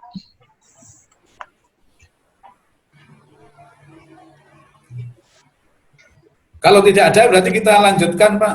Dari Hayun, Pak. Masih dari Hayun. Ya, silakan, Pak. Ya, silakan Pak Hayun. Saya masih ingin memperjelas tentang studi pustaka ini, karena yang di situ kan ada konsep 1, konsep 2, konsep 3 yang saya pahami dari penjelasan Bapak, gitu, mungkin saya salah, bahwa itu berkaitan dengan konsep yang kita dapatkan dari kepustakaan yang bisa menjadi alat analisis kita untuk terhadap rumusan masalah yang kita buat, 3 rumusan masalah itu kan. Sehingga saya ketika memasukkan tugas yang saya masukkan itu, saya tulis berdasarkan pemahaman saya itu. Misalnya rumusan masalah tentang deskripsi praktek nikah siri itu, saya untuk konsep yang saya gunakan adalah bahan-bahan pustaka, konsep yang terdapat dalam bahan-bahan pustaka yang berbicara tentang legalitas sebuah pernikahan, gitu kan. Gitu. Itu yang pertama. Kemudian yang kedua, saya melihat penjelasan Bapak ini tentang KTI baik sistematika maupun karakteristik yang hari Sabtu lalu itu hanya tentang karya tulis ilmiah non buku begitu ya, gitu, non buku. Nah, apakah bisa sedikit dipaparkan karakteristik karya tulis ilmiah kalau kita menulis dalam buku yang punya nilai kredit bagi penghulu. Apakah karena kalau saya menulis buku yang belum diajukan itu seperti model buku, bagi saya kan buku ya karya ilmiah sepanjang dia memenuhi syarat-syarat ilmiah gitu kan, tanpa harus saklek dengan model seperti ini, harus ada rumusan masalah dan sebagainya. Dia bahasa juga agak sedikit populer walaupun tetap punya footnote dan sebagainya supaya menarik untuk dibaca kan begitu. Ada 3 tadi semuanya. Saya lupa satunya. Itu dulu Pak. Ya. Oke Pak, jadi memang yang saya jelaskannya adalah lebih kepada KTI dalam bentuk hasil penelitian. Hasil penelitian lapangan ini lebih khusus. Tapi untuk buku itu tetap ada nilainya Pak. Tapi yang jelas kalau dalam bentuk buku, karena di situ kan ada tertulis di dalam butir kegiatan penghulu, yaitu gagasan KTI yang berasal dari gagasan dalam bentuk buku, masuk Pak itu. Dan nanti kalau dalam bentuk buku itu ada ketentuannya Pak di dalam juknisnya itu. Bukunya seperti apa, bentuknya, ukurannya, minimalnya, lembar halamannya minimal berapa, itu masing-masing instansi terutama ketika akan menilai itu pasti ada pedomannya. Jadi yang khusus buku saya belum ada pedomannya Pak. Tapi kalau yang kami Widya Suara itu ada dulu, ya. Ada yang termasuk salah satu dosen Pak. Dulu dosen itu kalau menerbitkan buku minimal harus ada surat keterangan dari penerbit dicetak 1000. Nah itu sekarang sudah dihapuskan. 1000 itu lumayan Pak. Kalau kita sudah jadi penulis yang populer, penerbit itu akan rebutan tulisan kita. Tapi kalau kita yang belum populer 1000, kita harus membiayai sendiri Pak. Berapa juta itu untuk satu buku. Kemudian buku dijual ya kalau laku, kalau enggak berarti kita rugi. Tapi sekarang yang penting salah satu persyaratan di buku itu kalau yang di LIPI Pak, buku itu minimal halamannya kalau tidak salah itu ada 39, ukurannya ada begini, ada ISBN, ya sudah masuk itu Pak. Terus sesuai dengan bidang keilmuannya. Jadi itu syarat minimal itu. Pasti ada ukuran bukunya itu. Kalau buku saku biasanya nggak masuk Pak. Buku saku itu kan selain tulisannya kecil, jadi bukunya itu ada ukuran berapa panjang lebarnya, berapa minimal halamannya, kemudian ada ISBN-nya itu dari penerbit, maka itu dapat dinilai sebagai KTI. Tapi kalau buku yang kita cetak, kita ketik, kemudian kita print, habis itu kita cetak, bisa Pak kita cetak bagus seperti buku itu tidak masuk dalam kategori seperti itu. Jadi persyaratannya ada sendiri Pak itu Pak. Pasti ada. Setiap buku yang dinilai itu persyaratannya seperti itu. Tapi yang jelas kan kita menulis buku itu nggak perlu rumusan masalah, nggak ada Pak. Betul tak? Ya. Tapi kita sudah membuat kerangkanya pasti berasal dari masalah. Masalah yang kita tulis kita akan bahas apa? Pasti berangkat ada masalah. Tapi tidak kita tulis sama dengan penelitian. Bagaimanakah konsep? Enggak, langsung kita teori menurut ini, teori menurut itu, kemudian bahasan yang kita buat diskusinya di situ. Akhirnya kita buat kesimpulan, berarti seperti yang Bapak bicarakan tadi sebelum materi ini, yang mana kita pilih orang yang hamil sebelum nikah itu akan kita nikahkan atau tidak. Ada yang melarang jangan menyirami tanaman orang lain. Nah orang itu kalau sudah hamil Pak, itu sudah nggak bisa. Bapak masuk keluar itu sudah nggak kena, nggak ada akibatnya dengan bayi itu. Walaupun 1 hari 5 kali nggak ada pengaruh itu bayinya menjadi besar, nggak ada. Jadi akhirnya apa? Nikahkan berarti ya boleh, ada yang ulama boleh dinikahkan tapi nggak boleh berhubungan badan. Nah ini juga kontraproduksi lagi. Kalau sudah nikahkan sah. Aktun yatadamanu bi ibahatil wati. Kalau sudah boleh dinikahkan berarti boleh berhubungan badan. Jadi itu diskusi yang kita ambil. Di buku kan begitu Pak. Walaupun kita nggak munculkan di buku, tapi permasalahan menjadi pijakan kita menulis kan ada Pak. Kalau kita nggak punya pijakan, apa yang akan saya tulis, itulah rumusan masalah. Tapi tidak kita munculkan seperti di penelitian. Karena apa? Modelnya beda. Begitu Pak ya. Kalau yang pertama tadi, betul Pak. Yang pertama tadi yang saya maksud konsep satu di sini adalah konsep berkaitan dengan rumusan masalah yang akan kita bahas itu. Kalau rumusan tentang kawin di bawah bantal atau kawin siri berarti tentang legalitas perkawinan, itu betul di situ. Tapi yang hampir semuanya Pak, hampir semuanya ditulis buku judul ini dikarang oleh ini. Tapi nggak apa-apa, saya bilang berarti ini Bapak sudah punya buku ini. Tinggal nanti ketika membuat konsep satu, membaca buku itu dimasukkan ke sini. Gitu Pak ya? Ya, Oke. ya, boleh saya Pak Ali. Pak Ali, saya boleh satu pertegas sedikit. pertanyaan Pak Ali. Ya, tunggu dulu, biar selesai dulu Pak Hayun. Satu saja Pak. Ya. Jadi tentang studi pustaka itu ya, gitu. Artinya mohon koreksinya yang saya ajukan ya, bahwa ada 3 kan, masing-masing merupakan menjelaskan konsep yang akan digunakan menganalisis masing-masing rumusan masalah. Contohnya pada rumusan masalah pada konsep 1 di studi pustaka itu saya menyebutkan bahwa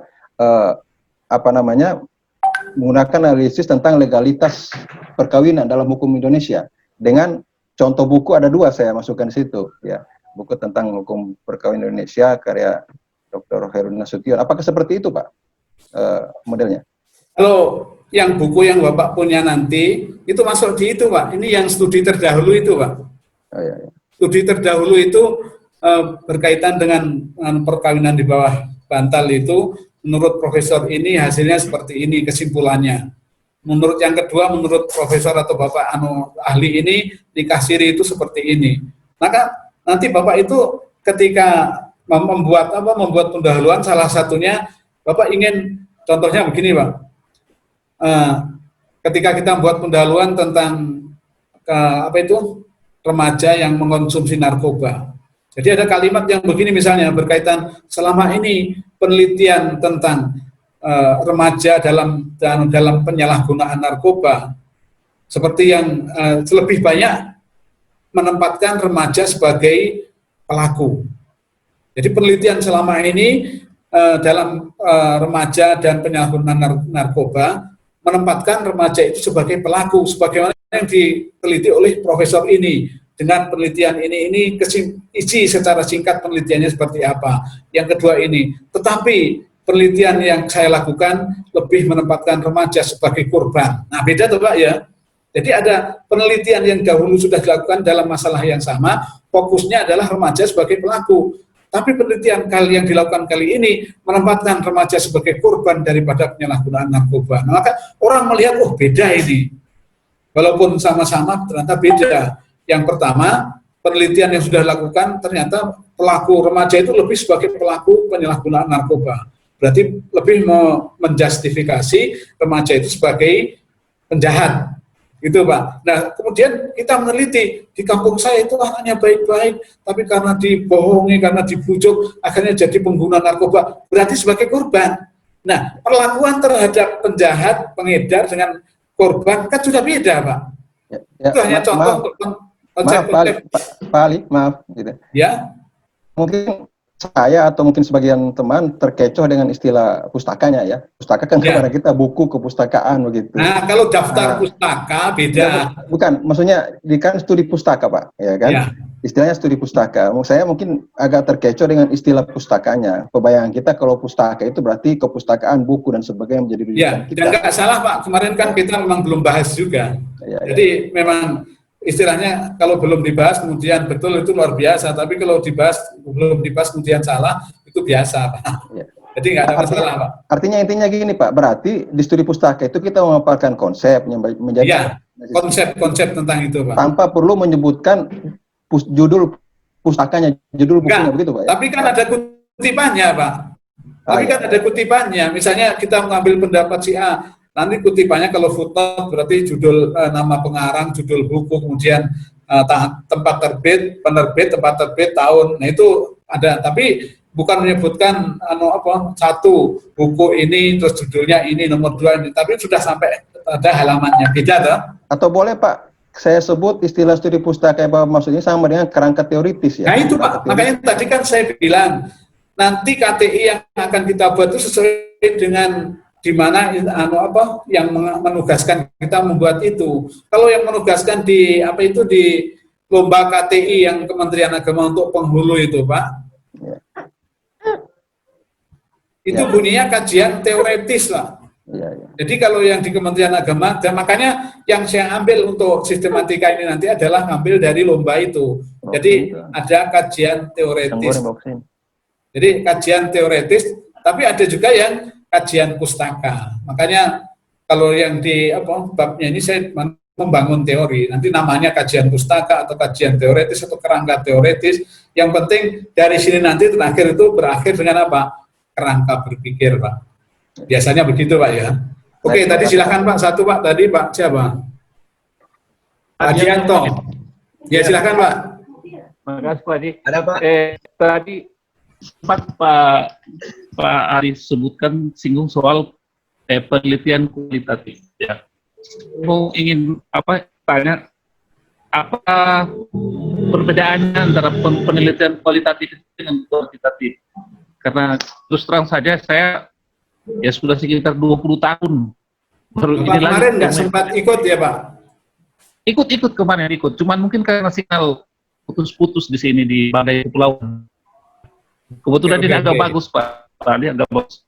Bisa Jadi mungkin begini Pak. ulang ya. Putus juga Secara TPC umum, suara juga itu. Jadi penelitian itu ada pendekatan nanti untuk kita dalam membahasnya ada secara induktif atau deduktif. Ada dua itu. Minta maaf Pak, ada telepon sebentar saja. Ada Pak, Hajiar Pak. Halo Pak. Oke. Ya.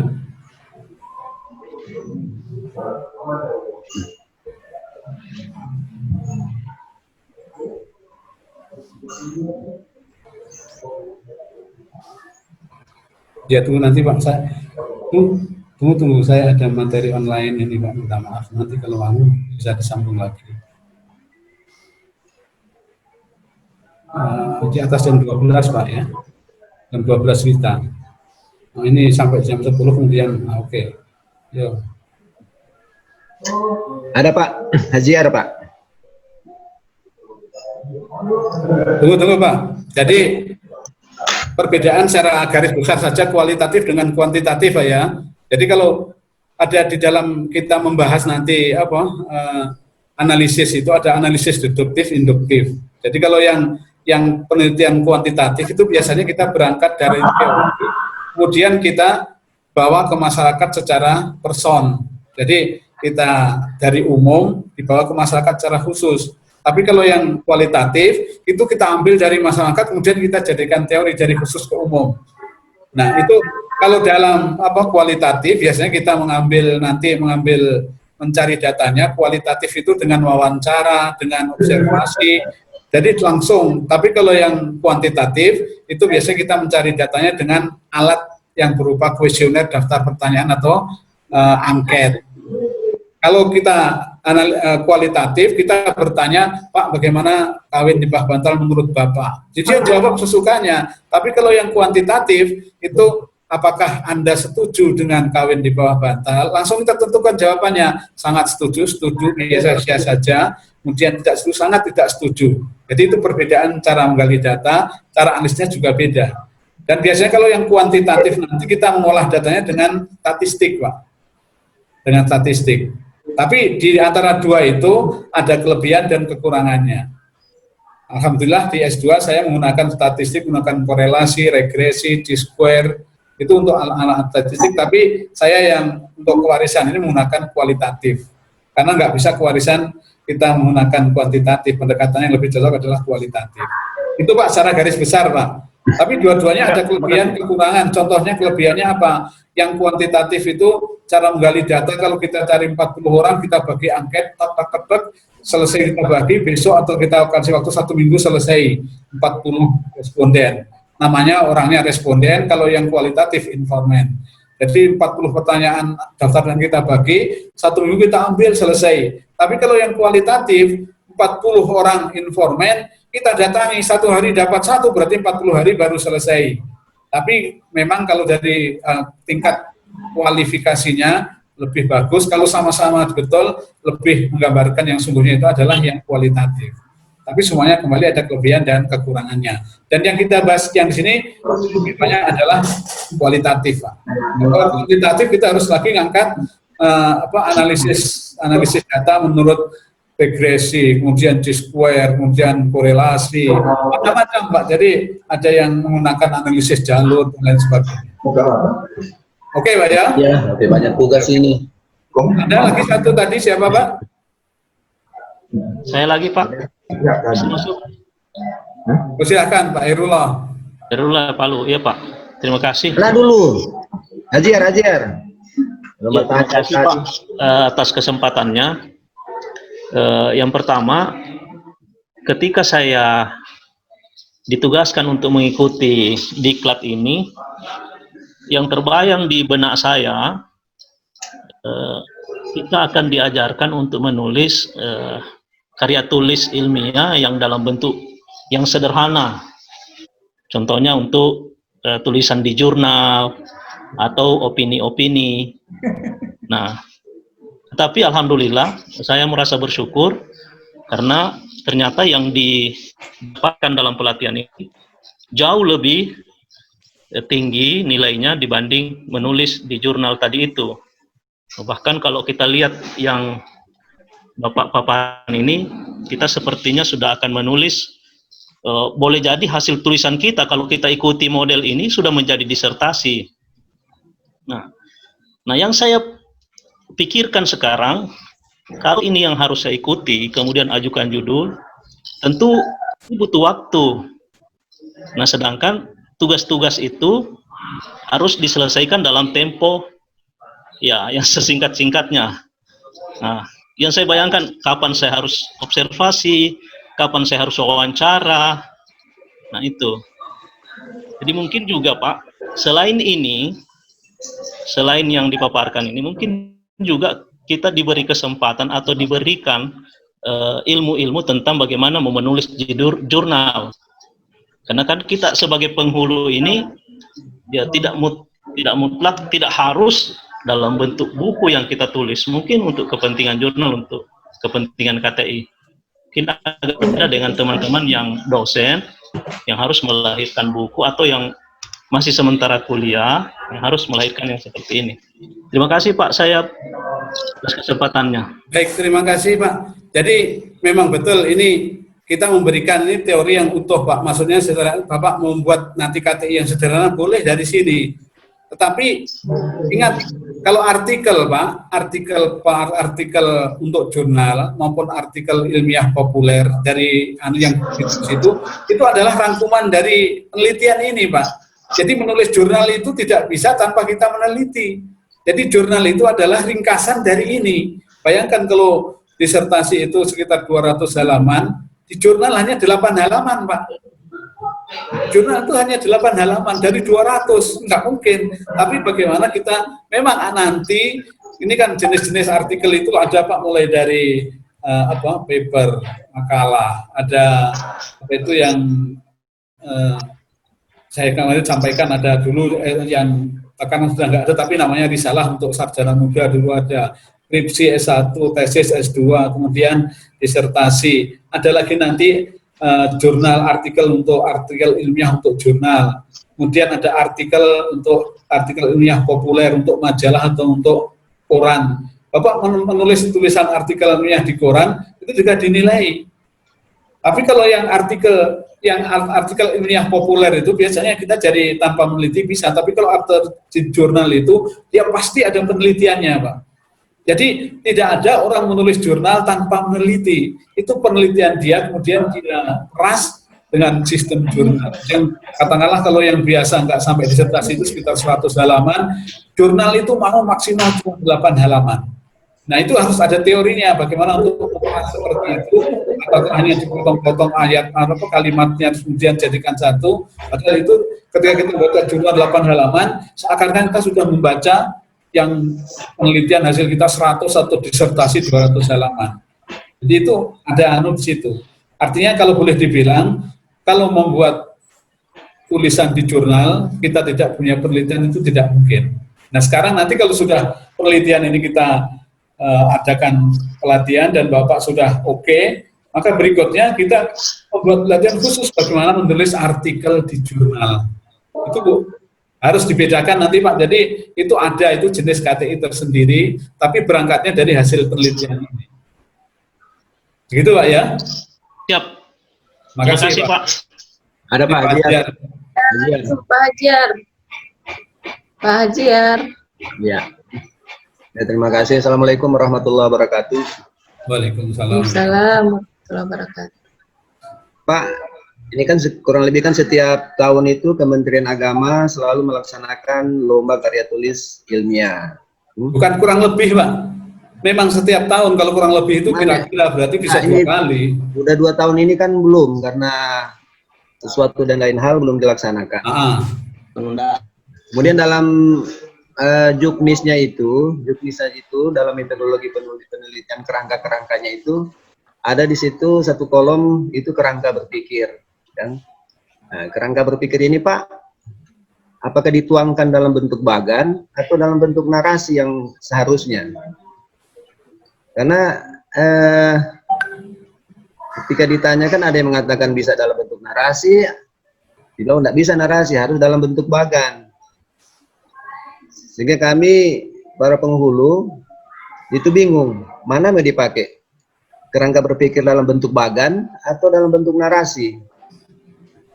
Ya itu, Pak. Oke, Pak. Jadi... Ya, maka kamu bawa aja. Kerangka berpikir itu intinya begini, Pak. Kerangka berpikir itu adalah setelah kita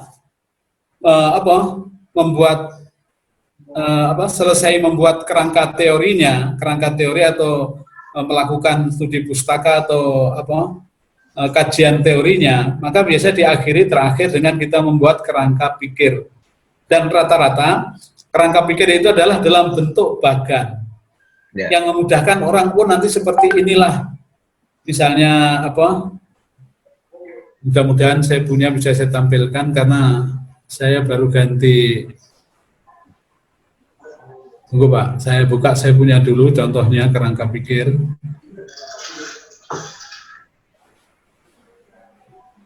Aduh.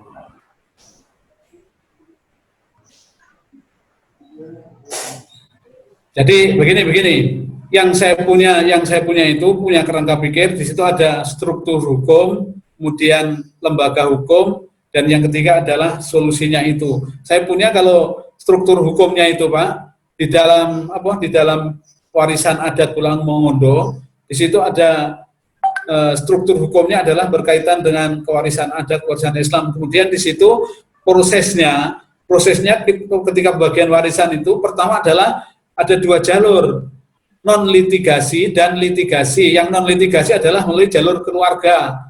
Jalur keluarga itu berarti dimusyawarahkan. Kalau nggak tuntas di jalur keluarga, maka masuk di dalam adat. Adat itu masih non litigasi, di luar jalur hukum positif. Kalau di adat juga nggak selesai, maka masuk ke penyelesaian litigasi lewat pengadilan agama. Nah, di situ yang ketiga adalah bagaimana hasil yang diharapkannya itu. Di situ ada, kalau ternyata selesai di keluarga, berarti di situ telah mendapatkan nilai-nilai keikhlasan, nilai saling membantu, nilai saling mengasihi, berarti selesai masalah di situ, Pak.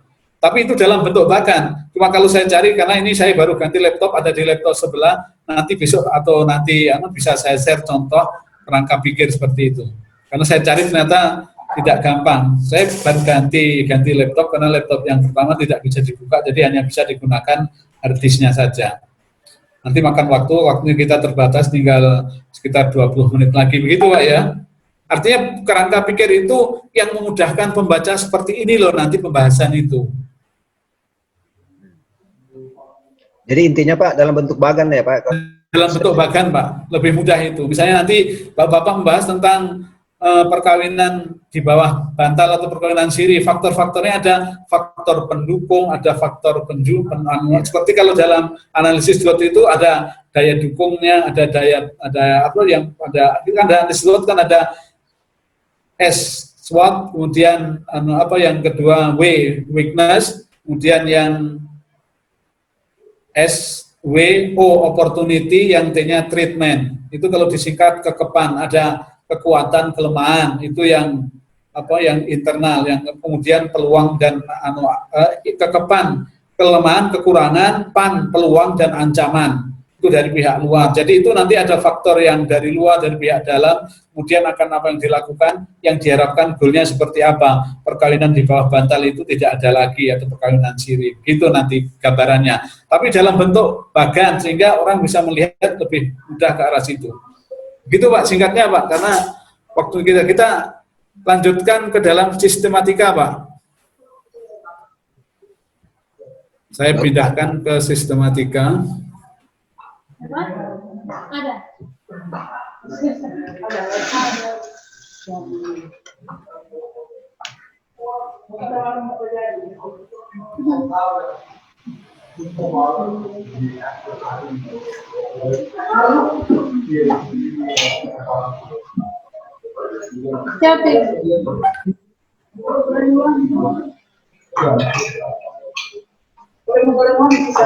Baik Pak, kita lanjutkan ke sistematika.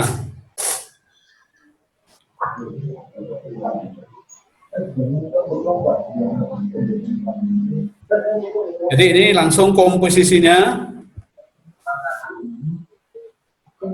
Komposisi KTI secara umum, ini Pak, ada 3 bagian pendahuluan, kemudian bagian pokok atau isi 80%, kemudian bagian akhir 5%. Jadi ini gambaran, kalau penelitian kita, contohnya kita akan membuat 50 halaman. Berarti pendahuluannya itu ada yang sampai 12 halaman, ada yang, kalau 25 halaman Pak, berarti 15% dari 25 halaman itu maksimal berapa Pak? 25 Pak. Itu 10%. Kalau 25. Kalau 250 halaman, 10%-nya 25. Kalau 15%, 25 halaman seperti yang karya tulis lomba itu kan minimal 25 halaman, Pak. Kalau 25, 10%-nya 2,5. Berarti cuma paling banyak itu ya 4-5 halaman pendahuluan. Iya. Ada yang karena banyak bahan bacaannya, 25 halaman penelitiannya, KTI-nya, pendahuluannya sampai 10 halaman, itu hampir 50%. Jadi kalau 50 halaman penelitian, maka 50 halaman berarti 10%-nya itu 5. Berarti kalau 15% paling banyak 7,5 berarti 8 halaman, Pak. 7 halaman ditambah setengah berarti paling banyak 8 halaman. Kalau hasil penelitian kita itu nanti jumlahnya 50 halaman.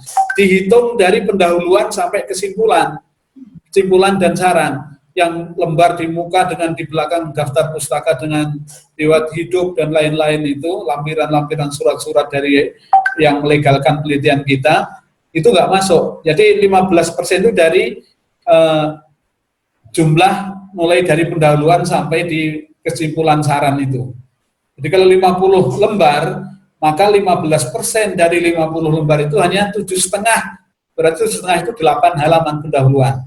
Kesimpulannya 5%. Kalau 50 halaman kesimpulan kurang lebih 2,5 halaman berarti 3 halaman. Maka kalau kita ikut yang 15 dengan 5%, pendahuluannya 8%, berarti 15 8 halaman, penutupnya 3 halaman, 11. Maka intinya isi daripada penelitian kita itu sisa 39 halaman.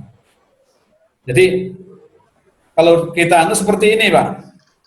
Kalau kita mau perjelas lagi, kalau misalnya yang seperti tadi kan ada pendahuluan, termasuk rumusan masalah, kemudian tujuan, itu ada di sini. Kemudian sampai pada hipotesis, tadi ada di bab 1 itu. Kemudian telaah pustaka. Nah, telaah pustaka atau kajian teoretis atau apa saja di sini, ini 20%. Kemudian metode penelitian 20%. Kalau 50 halaman, berarti 10% 5, berarti dalam jangka 10 halaman. Metode penelitian ini kurang lebih, Pak. Tidak harus persis seperti ini, enggak, kurang lebih. Artinya enggak boleh lebih dari 15. Kemudian ada hasil penelitiannya 20. Pembahasannya penelitian 20. Berarti kalau hasil penelitian dan pembahasan digabung, dia menjadi 40%. Kan ada, Bapak, penelitian yang kita membuat sampai skripsi mahasiswa, terutama saya sering. Skripsinya itu ada sampai 65 halaman. Hasil penelitian cuma 2 halaman. Hasil penelitian itu berarti yang wawancara, kemudian itu cuma 2 halaman. Yang lain-lain itu cuma nggak tahu ke sana kemari. Nah ini kan berarti nggak rasional atau nggak proporsional. Maka ini adalah yang harus kita lakukan ketika kita melakukan penelitian. Ini komposisinya kurang lebih seperti ini, Bapak.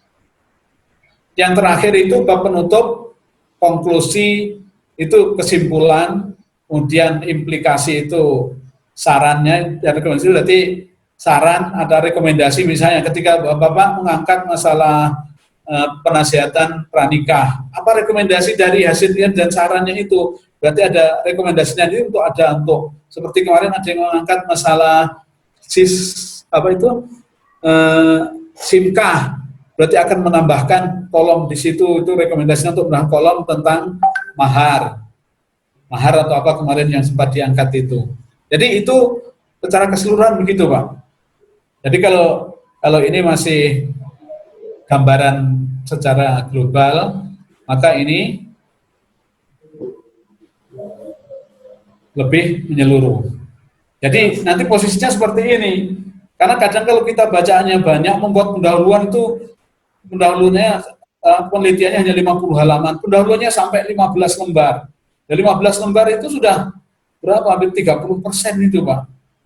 Maka nanti isinya sedikit, jadi ibarat orang kepalanya besar sekali, nggak sama dengan kita ini, kepala kan ya kecil seperti kita ini, Pak. Nah, badannya yang besar, nanti yang masuk di mana itu mungkin kecil di bawah atau telapak kakinya saja, kesimpulan itu 5%. Itu komposisinya seperti itu. Kemudian sistematikanya, Pak. Jadi sistematika ini kalau sistematika, kalau tadi komposisinya sudah isi, yang ini ada sistematika, ada bagian awal, bagian pokok atau isi, dan bagian akhir. Yang kita bahas tadi, 15%, 80%, dan 5% tadi adalah bagian pokok atau isi. Yang bagian awal itu mulai halaman judul, kemudian kata pengantar, ada pedoman transliterasi, kemudian situ bahkan ada yang mungkin daftar isi, daftar tabel, daftar ilustrasi. Kalau yang bagian akhir itu setelah kesimpulan saran, biasanya yang pertama daftar pustaka, kemudian ada biasanya daftar riwayat hidup pemateri penulis, kemudian ada di bawah lagi ada lampiran-lampiran, mungkin ada kalau kita membahas tentang perkawinan bisa dilampiri dengan peraturan perundang-undangan yang ada itu bisa dilampirkan. Itu bagian akhir. Nah, yang kita bahas berapa persen tadi hanya bagian pokok atau isinya saja. Kemudian ini kerangka outline KTI tahun 2019, Pak. KTI penghulu tahun 2019. Seperti ini kerangkanya. Yang bagian awalnya itu halaman sampul atau halaman judul, kemudian di depannya kan halaman sampul tapi tertulis judul dan lain-lain di situ. Kemudian ada abstraknya. Abstrak itu ada paling banyak itu 4 alinea, paling banyak 200 kata. 200 kata itu lumayan, Pak. Ada bab 1 tentang tujuan penelitiannya, kemudian yang kedua tentang metodologinya, yang ketiga hasilnya, yang keempat kesimpulan, singkat sekali. Kemudian dengan ada kata-kata kunci atau keyword. Kemudian ini bagian awal, ini enggak ada ketentuannya berapa halaman, tapi ya jelas sesuai dengan kebutuhan. Kemudian yang bagian pokok atau isi, yang pertama pendahuluan. Jadi pendahuluan itu adalah latar belakang, perumusan masalah, dan lain-lain. Kalau ini yang saya tulis ini yang sesuai dengan Juknis KTI tahun 2019. Jadi bukan saya yang mengarang. Mungkin kalau di sini kan tujuan penulisannya, C ini lurus, Pak. C ini adalah lurus di bawah B sebenarnya, tapi sempat nggak saya edit tadi. Jadi yang C tujuan dan manfaat penulisan. Nah, ini yang bab satunya ada pendahuluan, intinya ada latar belakang masalah, perumusan masalah, dan tujuan. Ingat, perumusan masalah 3 poin, tujuan berarti juga 3, tujuan penulisan. Kemudian manfaatnya, manfaat belum tentu. Kalau manfaat ada manfaat secara praktis dan secara teoritis. Secara teoritisnya nanti bisa dijadikan, kalau mungkin penelitian kita bagus, orang yang lain bisa menjadikan rujukan penelitian ini untuk dikembangkan. Itu berarti secara teoritis atau secara keilmuan. Tapi manfaat secara praktis bisa dijadikan pedoman untuk melakukan pencegahan, untuk melakukan sosialisasi, itu manfaat praktisnya. Kemudian bab kedua, nah ini bab kedua itu yang tadi kajian pustaka ini, Pak. Mereka gabung kajian teoritis dan metodologi. Jadi 2 bab, yang tadi ada metodologi 1 bab, yang di atas, ini di Kementerian Agama untuk penghulu, ternyata 2 bab kajian teoritis, yang betul itu teoretis sebenarnya. Saya nulisnya I, kajian teoritis, dan metodologi, ini 2 bab digabung, berarti itu kurang lebih ada 40% dari halaman jumlah halaman penelitian kita. Di situ ada kajian teoritisnya, kerangka berpikir, dan metodologi penelitian, isinya itu. Jadi metodologinya ya jenis penelitiannya ini penelitian kualitatif atau kuantitatif, kemudian pendekatannya, populasi dan sampel, kemudian metode pengumpulan data, dan yang terakhir biasanya metode analisis data, kurang lebih itu isinya. Kemudian yang bab 3, pembahasan. Nah, ternyata pembahasan di sini, ini yang sesuai dengan KTI, pembahasan tentang perkawinan di bawah bantal di kecamatan mana. Yang pertama deskripsi masalah, ini hasil penelitian, berarti ini 2 bab digabung. Hasil penelitian, yang kedua pembahasan, ini langsung pembahasan tentang apa, itu digabung 2 bab. Yang A ini deskripsi masalah, ini berarti hasil penelitian, berarti ada 3 poin tadi. Bagaimana praktek perkawinan di bawah bantal masyarakat, terus kemudian bagaimana dampaknya, terus bagaimana solusinya, 3 itu yang diuraikan. Kurang lebih 20% dari total penelitian kita, jumlah halaman. Kemudian analisis masalah, bagaimana menganalisis poin A deskripsi ini dengan kajian teori yang kita buat tadi. 2 bab digabung. Pada bab 2 tadi yang kajian teorinya, kemudian bab 4 penutup, kesimpulan, saran. Baru bagian akhir, daftar pustaka, lampiran. Jadi ini secara sistematika ini sudah ada yang mengatakan ini sistematika sudah, kalau sistematika ini hanya membicarakan masalah bagian pendahuluan, bagian inti dari ini, isi dan bagian penutup. Tapi kalau komposisi secara umum ada bagian awal, bagian isi pokok, bagian akhir. Jadi ternyata di yang kita bahas tadi di atas, nah ini di sistematika itu yang ini tadi. Nah ini kita bahas di sini ada 6 bab, tetapi yang dijadikan rujukan penghulu dalam menyusun KTI untuk lomba ternyata hanya ada 4 bab. Jadi yang bab metodologi ini bab 2 dengan 3 digabung, kemudian hasil penelitian dan pembahasan itu digabung menjadi 1. Berarti mereka 2 bab itu rata-rata 40% dari kurang lebih dari total halaman lembar atau halaman hasil penelitian kita.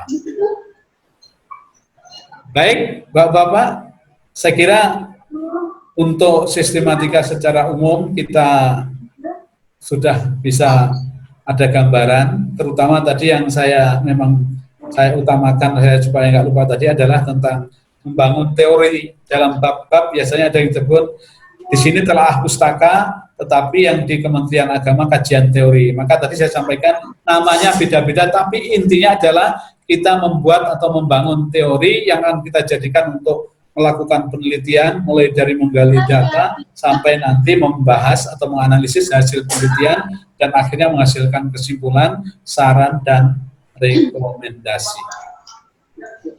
Saya kira itu yang secara keseluruhan Bapak untuk sistematika. Yang jelas kalau kita bicara tentang sistematika penghulu, kita harus kembali ke pedoman yang diperuntukkan untuk Bapak sebagai penghulu. Maka ketika Bapak nanti akan menyusun KTI baik untuk lomba jelas, termasuk untuk Bapak dan KTI untuk kenaikan pangkat, berarti ikut sistematika yang ditetapkan oleh instansi pembina kita, yaitu Kementerian Agama. Sampai di sini ada yang ingin? Ada Pak Hendra Umar. Oh iya Pak, silakan Pak Hendra Umar. Hendra silakan. Begini Pak, kan kalau KTI kita kan ada yang kemudian dinilai yang tidak dipublikasikan. Apakah kemudian KTI yang kita tulis yang tidak dipublikasikan itu harus ada asistensi dari para akademisi perguruan tinggi? Ataukah kemudian karena ada teman-teman berpendapat begitu, karena untuk menentukan ilmiah atau tidak harus ada asistensi, sehingga bisa diajukan sebagai satu angka kredit yang kemudian yang tidak untuk kita gunakan sebagai angka kredit untuk penelitian-penelitian kita KTI yang kita tidak publikasikan. Yang kedua Pak, memang sangat sulit kalau mau tembus di penerbit mayor, kayak kemudian penerbit yang menerbitkan secara profesional. Apa kemudian, karena kalau penerbit mayor Pak, biasanya mereka menentukan judul buku yang kita terbitkan itu menurut pangsa pasar, jarang. Nah, kalau kemudian isinya tidak berbunyi, judulnya tidak berisi tentang hukum, tetapi pembahasannya tentang hukum Islam, apa bisa kita ajukan kemudian, walaupun cuma setengah pembahasannya tentang hukum Islam, tidak semuanya, apa bisa kita juga bisa ajukan sebagai angka kredit. Itu yang kedua. Yang ketiga Pak, tentang masalah komposisi ini, kalau kita bahas tentang faktor-faktor, itu Pak bisa menjadi analisis deskriptif. Contoh kalau kita jelaskan tentang faktor pendukung penghambat, bisa saja kemudian kita menjadi satu dengan rumusan masalah pertama menjadi deskriptif dan tidak kritis. No? Memang harus pada posisi kita bicara tentang faktor-faktor itu nantinya akan malah jadi kabur. Kita pingin dia menjadi analisis kritis, kok akhirnya tiba-tiba menjadi deskriptif lagi. Itu saja pertanyaan Pak. 3. Oke Pak. Jadi yang pertama,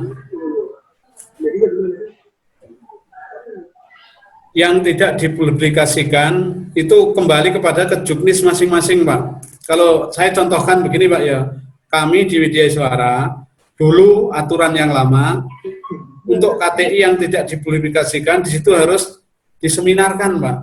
Diseminarkan ya di instansi kita. Jadi ada surat keterangan diseminarkan, itu ada lampirannya. Yang pertama ada surat tugas dari atasan kita untuk melakukan seminar. Kemudian pada saat seminar itu ada daftar hadir peserta, terus ada daftar hadir pembahasnya Pak, narasumber kita ambil dari perguruan tinggi, dulu biasanya kita ambil dari IAIN sesuai dengan disiplin. Kalau saya membahas tentang perkawinan, kita ambil dosen fikih munakahat. Kalau yang dari kemarin yang teman-teman di WI administrasi, kita panggil dari Universitas Samratulangi atau Universitas Negeri Manado berkaitan dengan itu. Bahkan ada yang kita ambil dari sama Widya Suara, dari Widya Suara Diknas Provinsi. Jadi harus ada yang membahas itu. Kemudian ada daftar hadirnya Pak.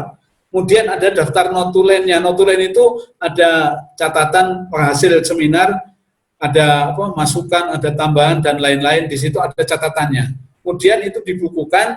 Kemudian ada surat keterangan dari kepala perpustakaan bahwa buku ini didokumentasikan di perpustakaan. Baru dikirim Pak. Itu dulu dihargai 2 Pak. Cuma kecil sekali 2. Tapi semua harus begitu.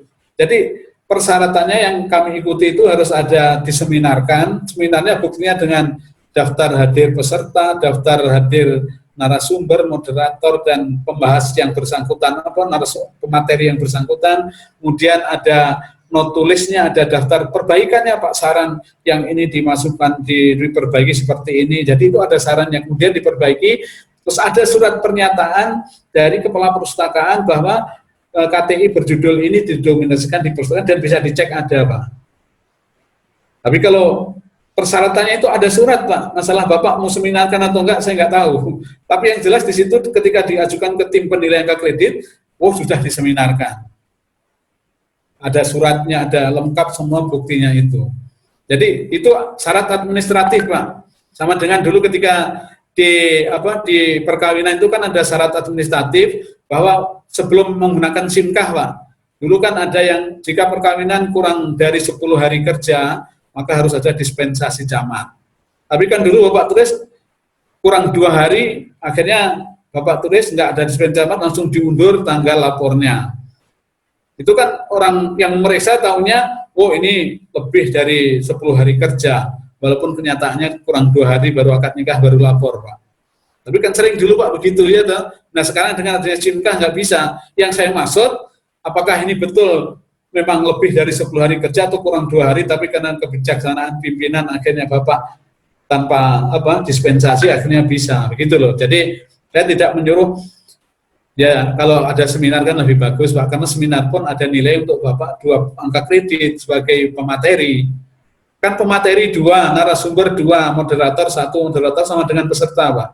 Kalau Bapak punya KTI kemudian diseminarkan betul, seminar nggak usah gampang, bukan kalau Bapak yang mengadakan, Bapak yang membiayai mungkin konsumsinya, tapi nebeng di acara, Pak. Misalnya ada acara apa di Kemenak, diseminarkan, yang keluar biaya Kemenak, Bapak yang jadi materi nggak usah dibayar, kan jadi dapat 2 kredit poin sebagai pemateri dan KTI-nya dihargai. Tapi kalau Bapak hanya ada buktinya, ya bisa dibuat itu, Pak. Kan banyak yang sertifikat itu tidak ikut, tapi ada sertifikatnya. Kembali kepada diri kita masing-masing. Tapi persyaratannya seperti itu, Pak. Kemudian yang kedua, kalau persyaratan yang akan dinilai dalam angka kredit itu, Pak, memang persyaratannya lingkup isi KTI dalam bentuk apapun itu harus hukum Islam dan kepenghuluan. Artinya kalau di KTI Bapak atau buku Bapak juga membuat hukum Islam, tapi hanya sebagian. Tapi kan sudah ada, Pak, masalah nanti berapa nilainya itu kewenangan tim penilai, Pak. Kan ada kriteria penilaian nanti. Kalau hanya bagian kecil, ya mungkin nilainya beda dengan kalau ini memang khusus bahas. Tapi kalau hanya bagian kecilnya ada, mudah-mudahan dinilai, Pak. Yang penting ada menyinggung hukum Islam dan kepenghuluan. Kalau kepenghuluan itu kan ada yang tidak menyinggung hukum Islam sama sekali, Pak. Kalau Bapak bahas tentang simkah itu kan nggak ada dasar menurut Al-Quran, kan nggak ada. Simkah murni manajemen itu, Pak. Efektivitas simkah nggak ada, dasar perkawinan nggak ada. Tapi akan bicara, kalau kemarin ada yang mengangkat masalah simkah, maka nanti teori ada teori manajemen tentang teori efektivitas, teori, nah itu yang diangkat. Nggak ada hukum Islamnya, tapi itu adalah tugas penghulu, tetap dinilai. Atau pengaruh penggunaan simkah terhadap, terhadap administrasi perkawinan di kecamatan, KUA kecamatan, nggak ada hukum Islamnya sama sekali, Pak. Jadi nggak ada hukum, tapi tetap itu nilainya 100% adalah tugas penghulu. Jadi kita dibatasi dengan itu. Kemudian yang ketiga, berkaitan dengan hasil penelitian, Pak, yang kita gali tadi. Jadi yang pertama, mungkin diulangi lagi, Pak, pertanyaan tadi seperti apa yang ketiga? Halo, Pak? Putus-putus suaranya. Ya, halo? Ya, Pak. Bagaimana, Pak? Halo? Ada ya. Putus. Ya. Yang ketiga, Pak, bagaimana pertanyaannya? Yang ketiga, Pak, kalau kita jelaskan dengan faktor-faktor, toh bisa saja kemudian kita malah terjebak menjadi deskriptif lagi.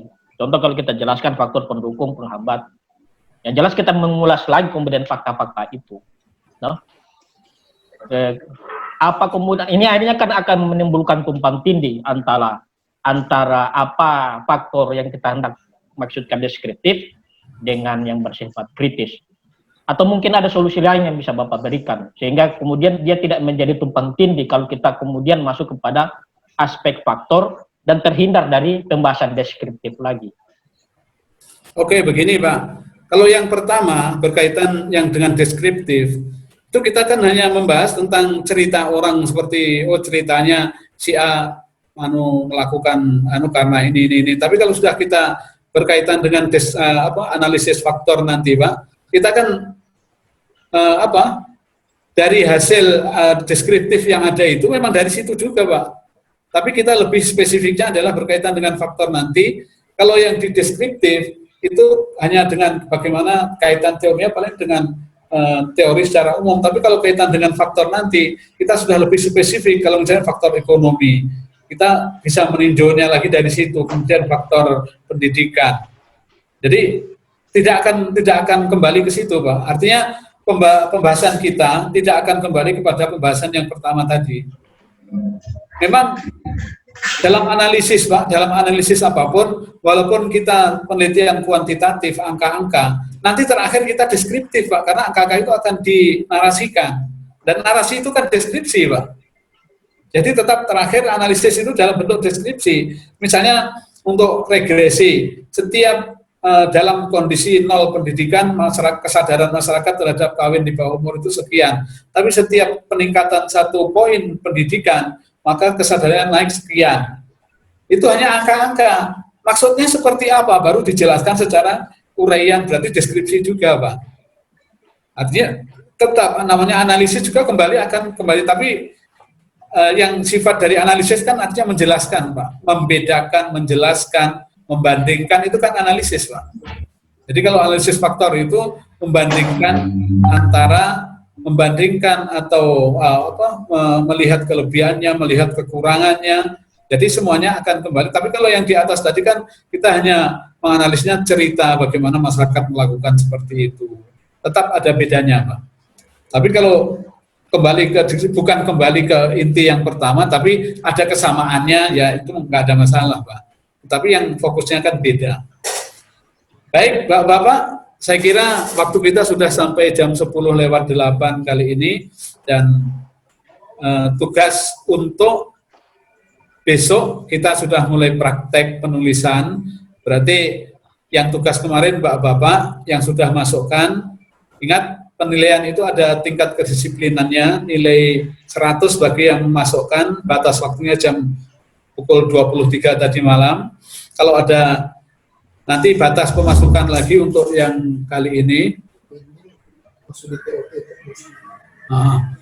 Oke, jadi untuk yang tugas hari ini dimasukkan terakhir adalah nanti malam jam 23.59, itu kita akan melengkapi sampai di kajian pustaka, Bapak-Bapak. Jadi urutannya seperti yang kemarin tetap, jadi mulai dari judul permasalahan, dahuluan nggak usah dulu judul permasalahan, tapi permasalahannya tolong diluruskan dulu. Yang pertama deskripsi, yang kedua itu faktor dan dampak, jangan satu faktor dua dampak, tapi ada deskripsinya dulu yang pertama, yang kedua kritisnya itu ya tentang apa faktornya atau dampaknya, yang ketiga adalah solusinya. Itu diluruskan. Jadi ingat, ketika rumusan masalah Bapak-Bapak buat 3, tujuannya 3, hipotesisnya 3, kesimpulan belum, karena kesimpulan belum kita lakukan penelitian. Jadi rumusan masalah 3 disesuaikan deskriptif, kemudian kritis, dan yang ketiga solusi, kemudian jumlahnya kalau rumusan masalah 3, kemudian tujuan 3, hipotesis 3. Begitu Bapak ya, sampai dengan kajian pustakanya, kajian pustaka atau kajian teoritis, berarti Bapak harus mencantumkan nanti teori yang Bapak ambil untuk membahas masalah yang kita bahas itu. Ada yang ingin dipertanyakan? Karena ini sudah dikolek. Ada Pak. Untuk singkat saja Pak, karena ini sudah dikolek. Silakan Pak Awen. Ya, terima kasih atas kesempatan. Yang pertama terkait persoalan disampaikan tadi menyangkut masalah permasalahan. Apakah ini harus kita uraikan secara deskripsi yang serangkaian? Betul Pak, sudah saya potong saja Pak. Permasalahan ada 3 Pak, nggak ada permasalahan diuraikan. Jadi permasalahan yang deskriptif itu bagaimana praktek yang dilakukan masyarakat, yang kedua bagaimana dampaknya, yang ketiga bagaimana solusinya. Apakah ini akan dideskripsikan Pak? Maksudnya sudah langsung dirangkaikan dalam kata-kata atau cuma sekedar semacam rumusan masalah bagaimanakah? Nah ya itu Pak, maksudnya itu rumusan masalah. Jadi rumusan masalahnya itu deskriptif bagaimana praktek yang dilakukan masyarakat. Yang kedua untuk analisis kritisnya bagaimana dampak perkawinan di mana, kemudian yang ketiga bagaimana solusinya. Oke Bapak-Bapak, saya kira sudah, dan saya sudah dikolek untuk bergabung dengan Zoom Bala Pusdiklat Jakarta. Terima kasih atas perhatian. Assalamualaikum warahmatullahi wabarakatuh. Terakhir dimasukkan tugasnya yang kemarin dilengkapi maksimal sampai malam ini jam 23.59. Terima kasih. Ya, terima kasih Pak Haji Ali. Hari ini ya Bapak-Bapak, demikianlah pertemuan kita pada pagi hari ini, dan apabila masih ada yang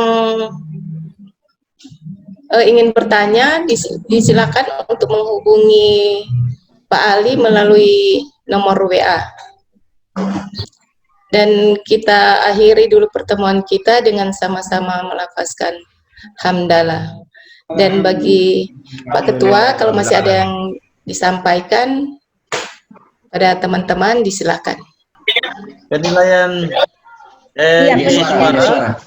itu hitung materi, bukan hitung orang, atau gimana? Bu Lili? Ya Pak. Tiap materi, walaupun pemateri sama, tetap dinilai kan? Iya. Pak Ali kan sudah 2 kali materi. Berarti Iya. tetap dinilai 2 ya? Iya, per Iya. materi, Pak. Karena beda materi, Pak Ketua. Beda materi kan? Oh Iya, iya. karena beda materi Ini sudah 2 materi, jadi 2 penilaian juga yang kita berikan. Iya, Oke. Oke. Iya. Iya, baik. Terima kasih. tutup Saya ini, mau lanjut Bapak. editing. Ya. Oke. Ya. Oke, makasih banyak. Assalamualaikum warahmatullahi wabarakatuh. Waalaikumsalam warahmatullahi wabarakatuh.